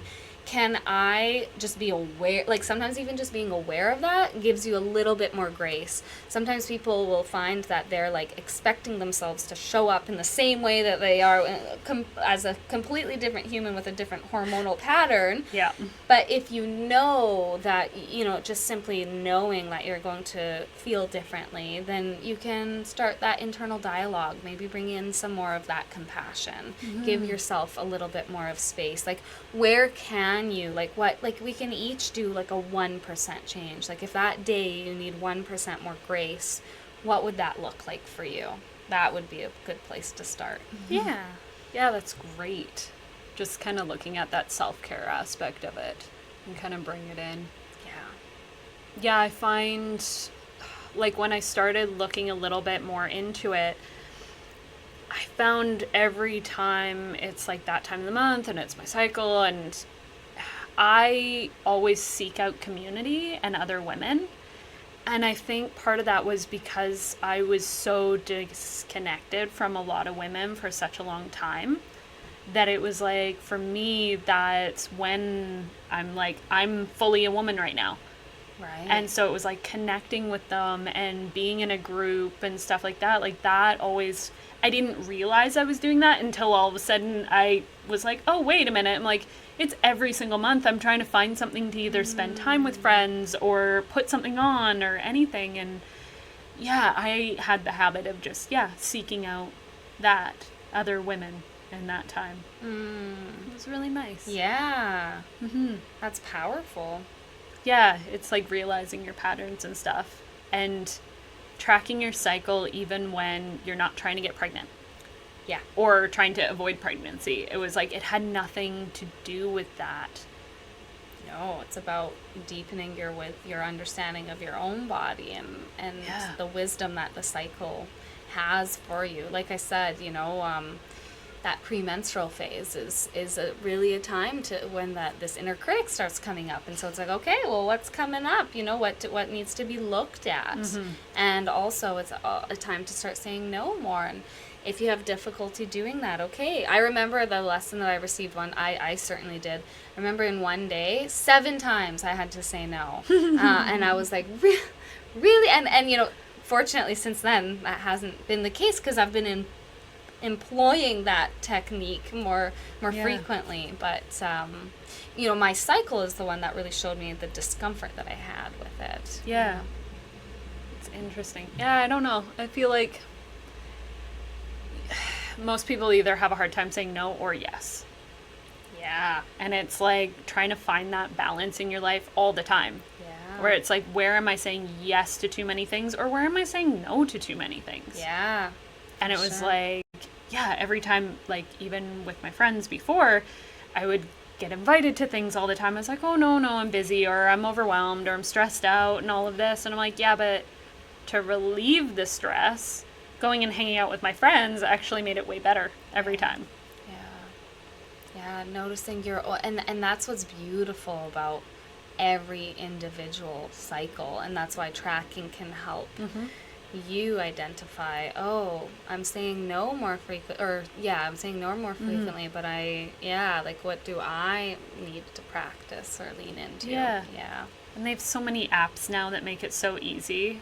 Like, it's great. I'm like, I have one that sends me little things like, oh, you're a badass bitch today. And I'm like, this is great. Thank you. I'm like, thank you. I'm feeling empowered and awesome. I didn't realize it, but you're right. I love this that. This is awesome. That one's great. I think you were saying, doesn't it? And it attunes to your cycle, right? Like, it notices, where you're at. What's that one called again? I feel like it was Stardust. That sounds familiar. That one was one that, like, it goes more with the cycles of the moon as well. It includes the moon and your cycle and everything. And that I appreciate because of, there's so many apps out there, and a lot of them are so clinical because they are for people trying to get pregnant. Right. And it was like, for a huge chunk of my life, that was me. So it was really nice, honestly, kind of deleting those apps and going to one that's more about me and less about that, because I've had to kind of let go of that for the time being. So it was like, it's just nice not being like, oh, you're ready to get pregnant today. And I'm like, well, no, I'm not. Thanks, though. I'm in summer right now. I'm in summer. Means. I'm not ovulating. I'm not a cow right now. Thank you. Like, frick. Oh. Is there anything else about, like, the womb work or anything like that you want to talk about? I mean, I just am so passionate about it. It's like, I would love to facilitate more spaces for women to get to learn about their bodies and learn about the wisdom of their cycle. And so that's something that I'm just sitting with to see how that might manifest. But I just want to address that in conversations like these, how casually, how natural they come up. Like, I'm so grateful for that, because I think that there has been so much shame around For it. sure. The body, right? And Yeah. especially the female body. So, yeah. Like, even a few years ago, I wouldn't even tell partners when I had my period. Right. I didn't want to talk about it. It was something that I was really disgusted by and ashamed of and horrified of, and I just like hated every part of it. Yeah. And it just sucked. To be fair, like I literally, my cycle was really off at that point because of a lot of things. So it was like I would get it for 2 weeks every month. So I'd be 2 weeks on, 2 weeks off. That sucked. Yeah. And it was like when I quit smoking and started actually taking care of my health, literally to the day, every single time, it was like on point. I realized that women don't have to have cramps. Isn't that Like wild? we have all these drugs and all these things for cramping, and it's like when I say I get a cramp, I get like one cramp every month. And it's just like one twinge of just like, oh, and it's for like a second and then it's gone. Yeah. And it's Wow. like, we don't have to be cramping all the time. It's like it's telling you that there's a hormonal imbalance. Or even like with the craving for chocolate, your body wants more magnesium most of the time. Yeah, the wisdom of the body and learning how to identify, what you need in that moment. And I should say, this whole journey started with the when I discovered a cyst on my ovary, Yeah. and it was growing quite rapidly. And I was like, okay, what do I like? Okay, I'm ready to listen, Yeah. and start to minimize it. So,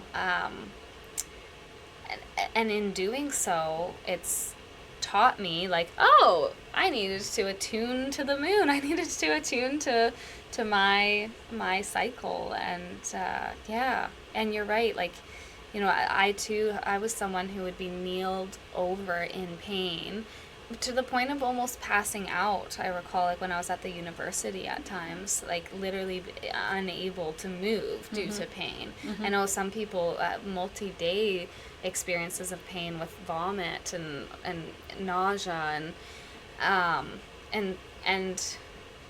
and it is I think that our bodies speak to us, and Yeah. so it can be, I really have empathy for those that are really, really seeking support and understanding, and it can be a bit of a process, but yeah, our bodies can be these compasses, these Yeah. tools that we can use, like you have.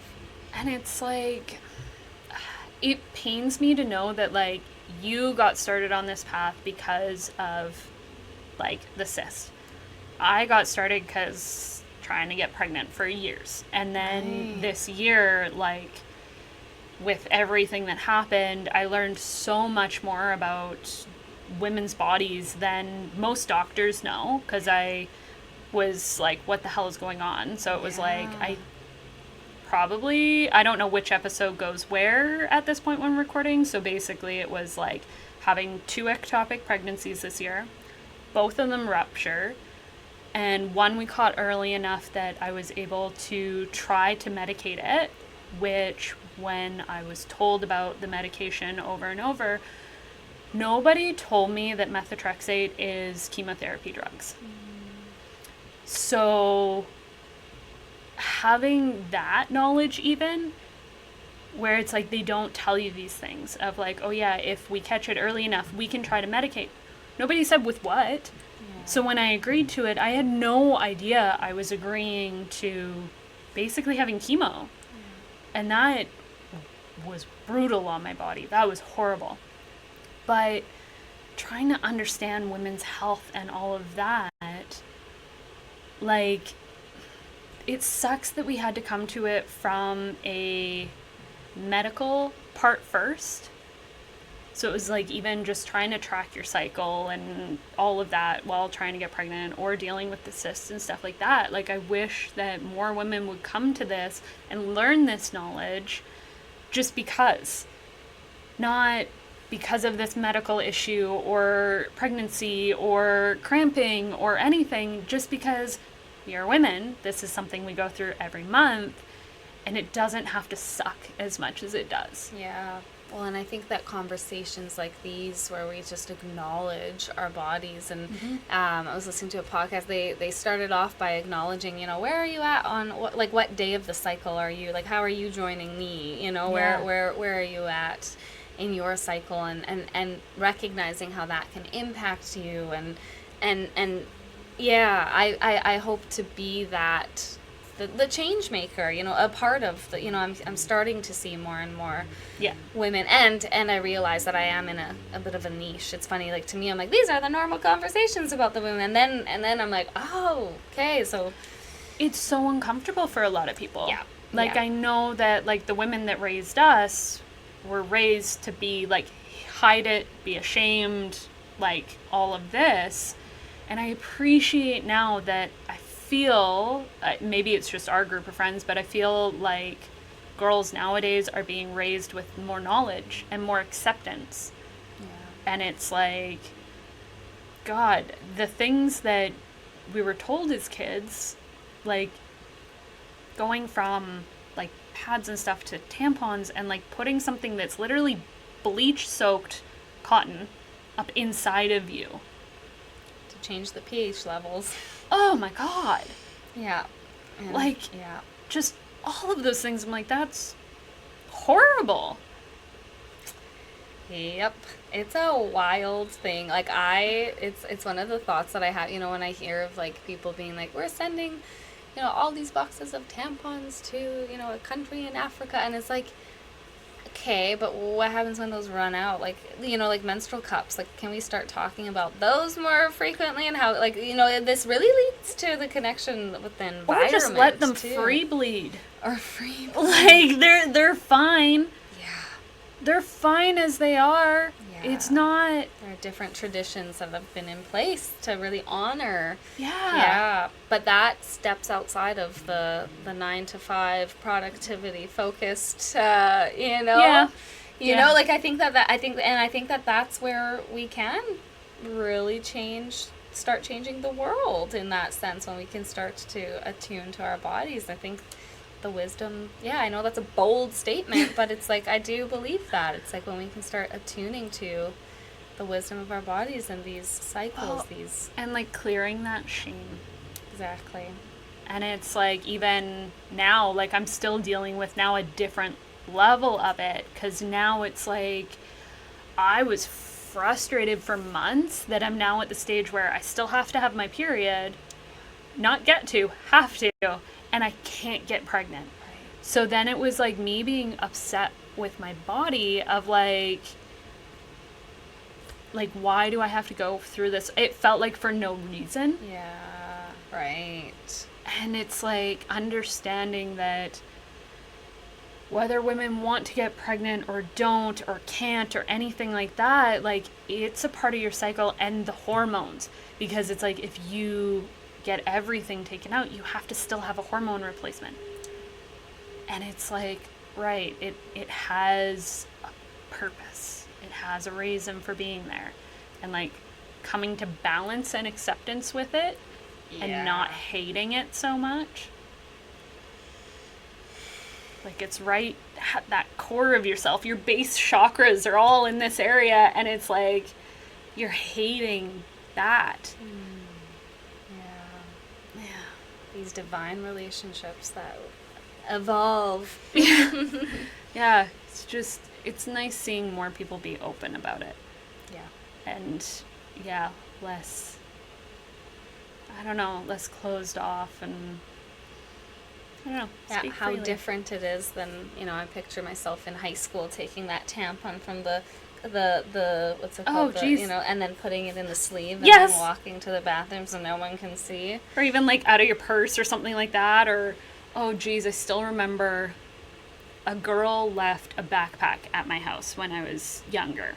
And it was one of my brother's friends. And of course they're boys. They went through her bag and there was a tampon there. And I think that was some of the shame, because I was so young. I didn't even know really what it was at the time. But the boys did, and they were just like disgusted by it and just like, oh, gross, like, blah. And it's like, Right, like those things embed in your mind of just like, oh, boys think this is disgusting. I can make sure that like no boy ever sees this or knows this. Oh, which speaks to why we need, males to be educated. Yes.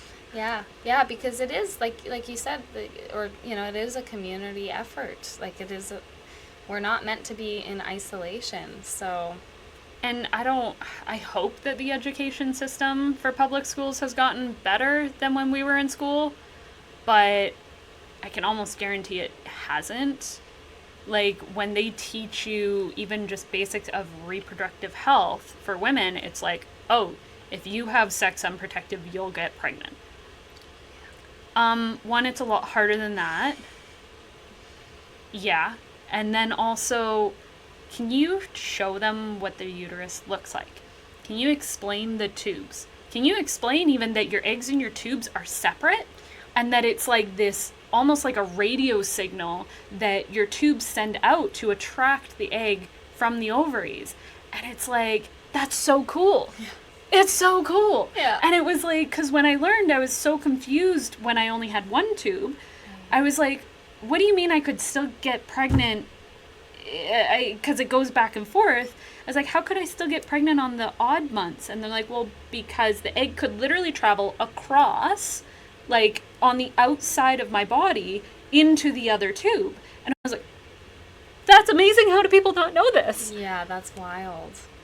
Yeah, I just pictured you narrating a magic school bus.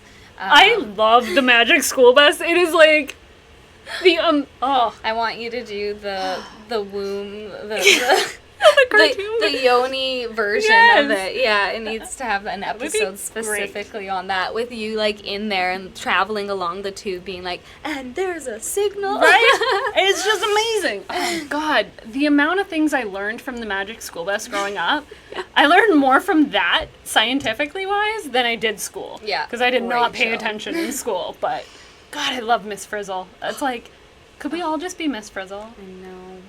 I once kind of did that. I had her like the skirt, and I kind of dressed up like her one day. I embodied her. We can embody her. We can bring in her energy. And just the little lizard. Yeah. God, it was so good. So good.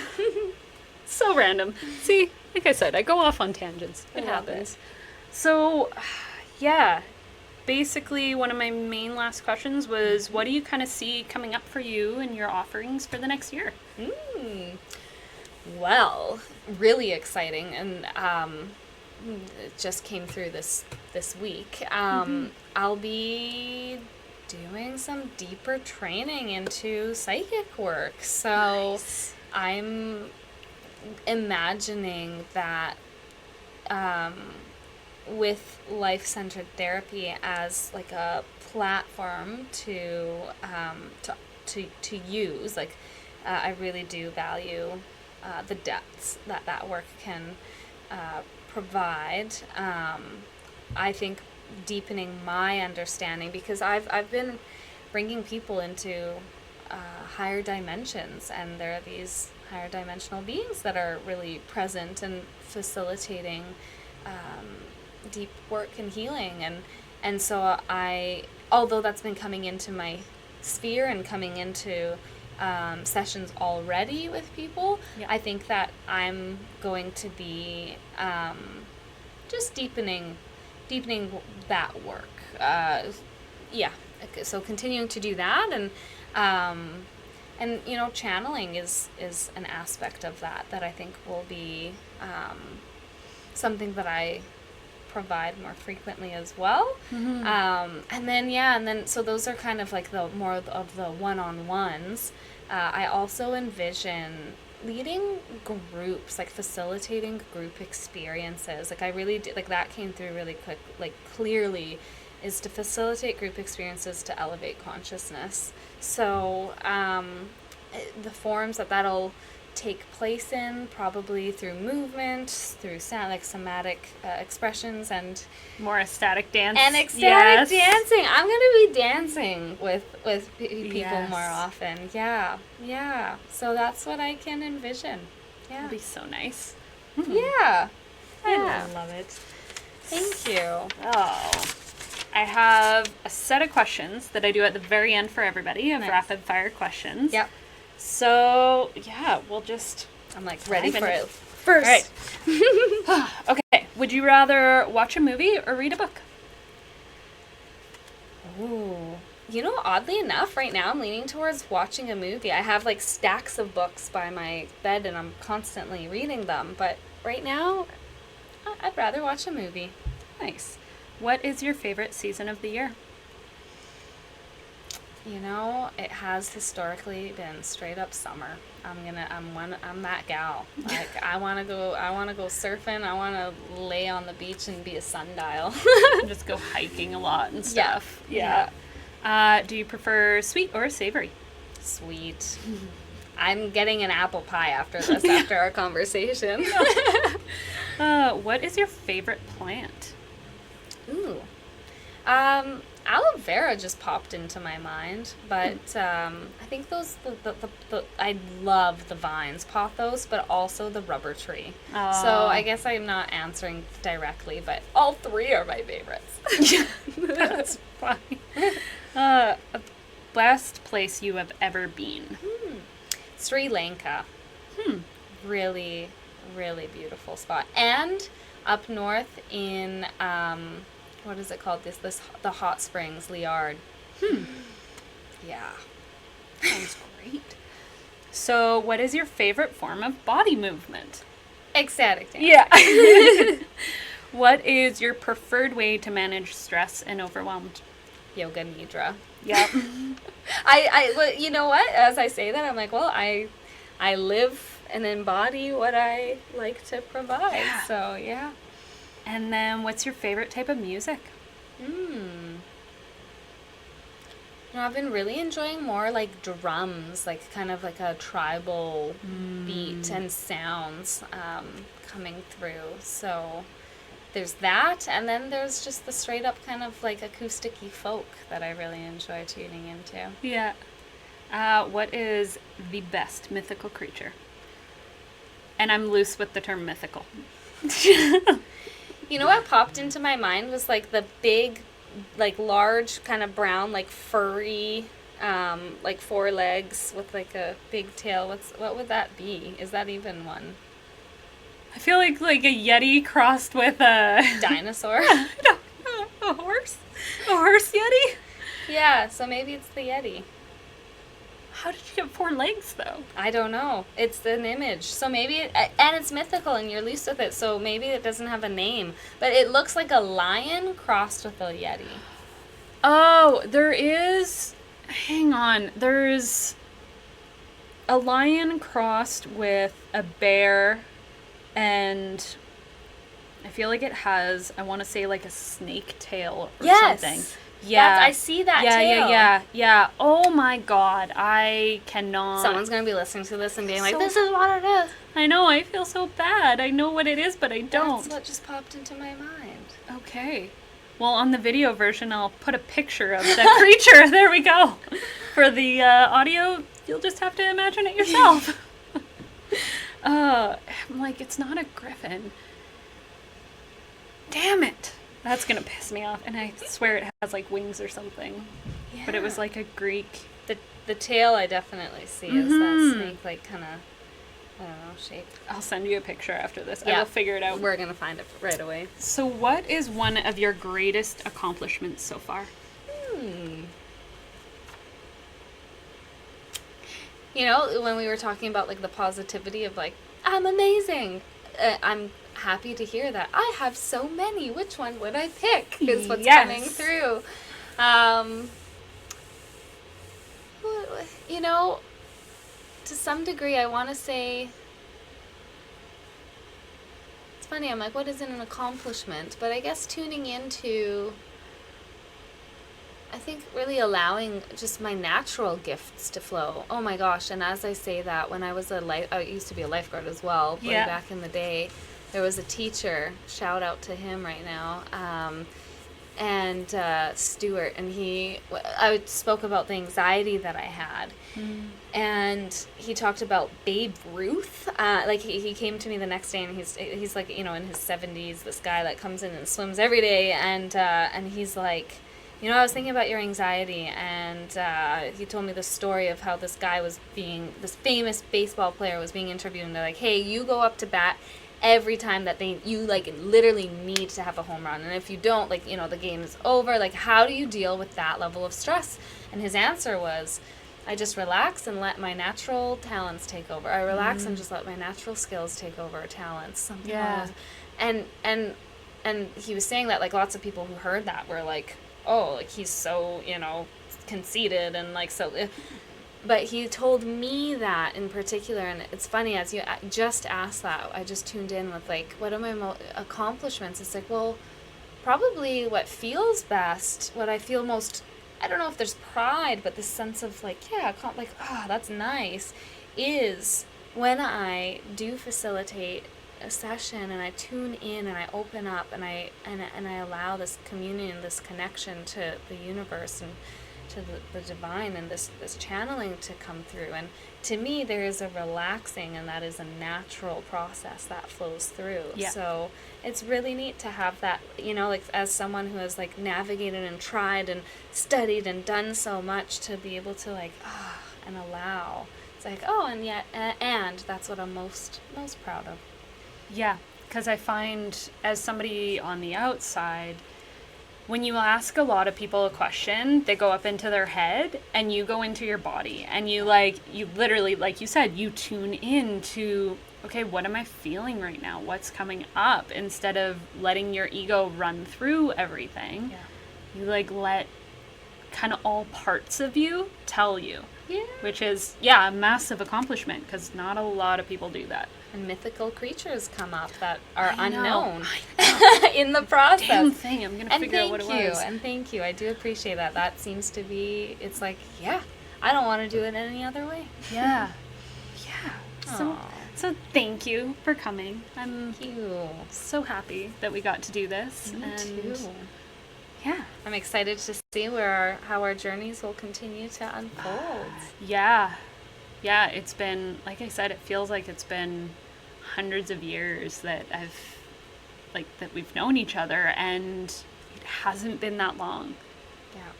And it's like right away when we met, it, like, felt like this connection, and it was like, it was so nice. Very fun. Yeah. I'm excited. Well, thank you for dancing with me in this life. Yes. Yes, and I will take up more space and be Stomp. louder. Yeah, exactly. Janine's going to be marching the whole ecstatic dance, and I support that. Yeah, 100%. Except for my knees may not support that. Like, I got to remember that they're a lot. Yeah. They're there too. Yeah. Amazing. Thank you so much. Thank you.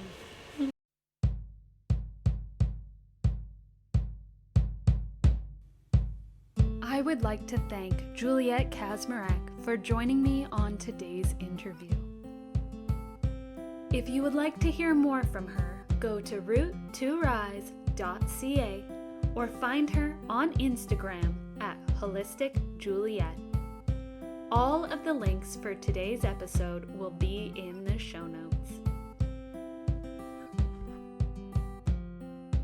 If you found any resonance in today's discussion, don't forget to share, subscribe, and leave a review. Your engagement really means a lot to me.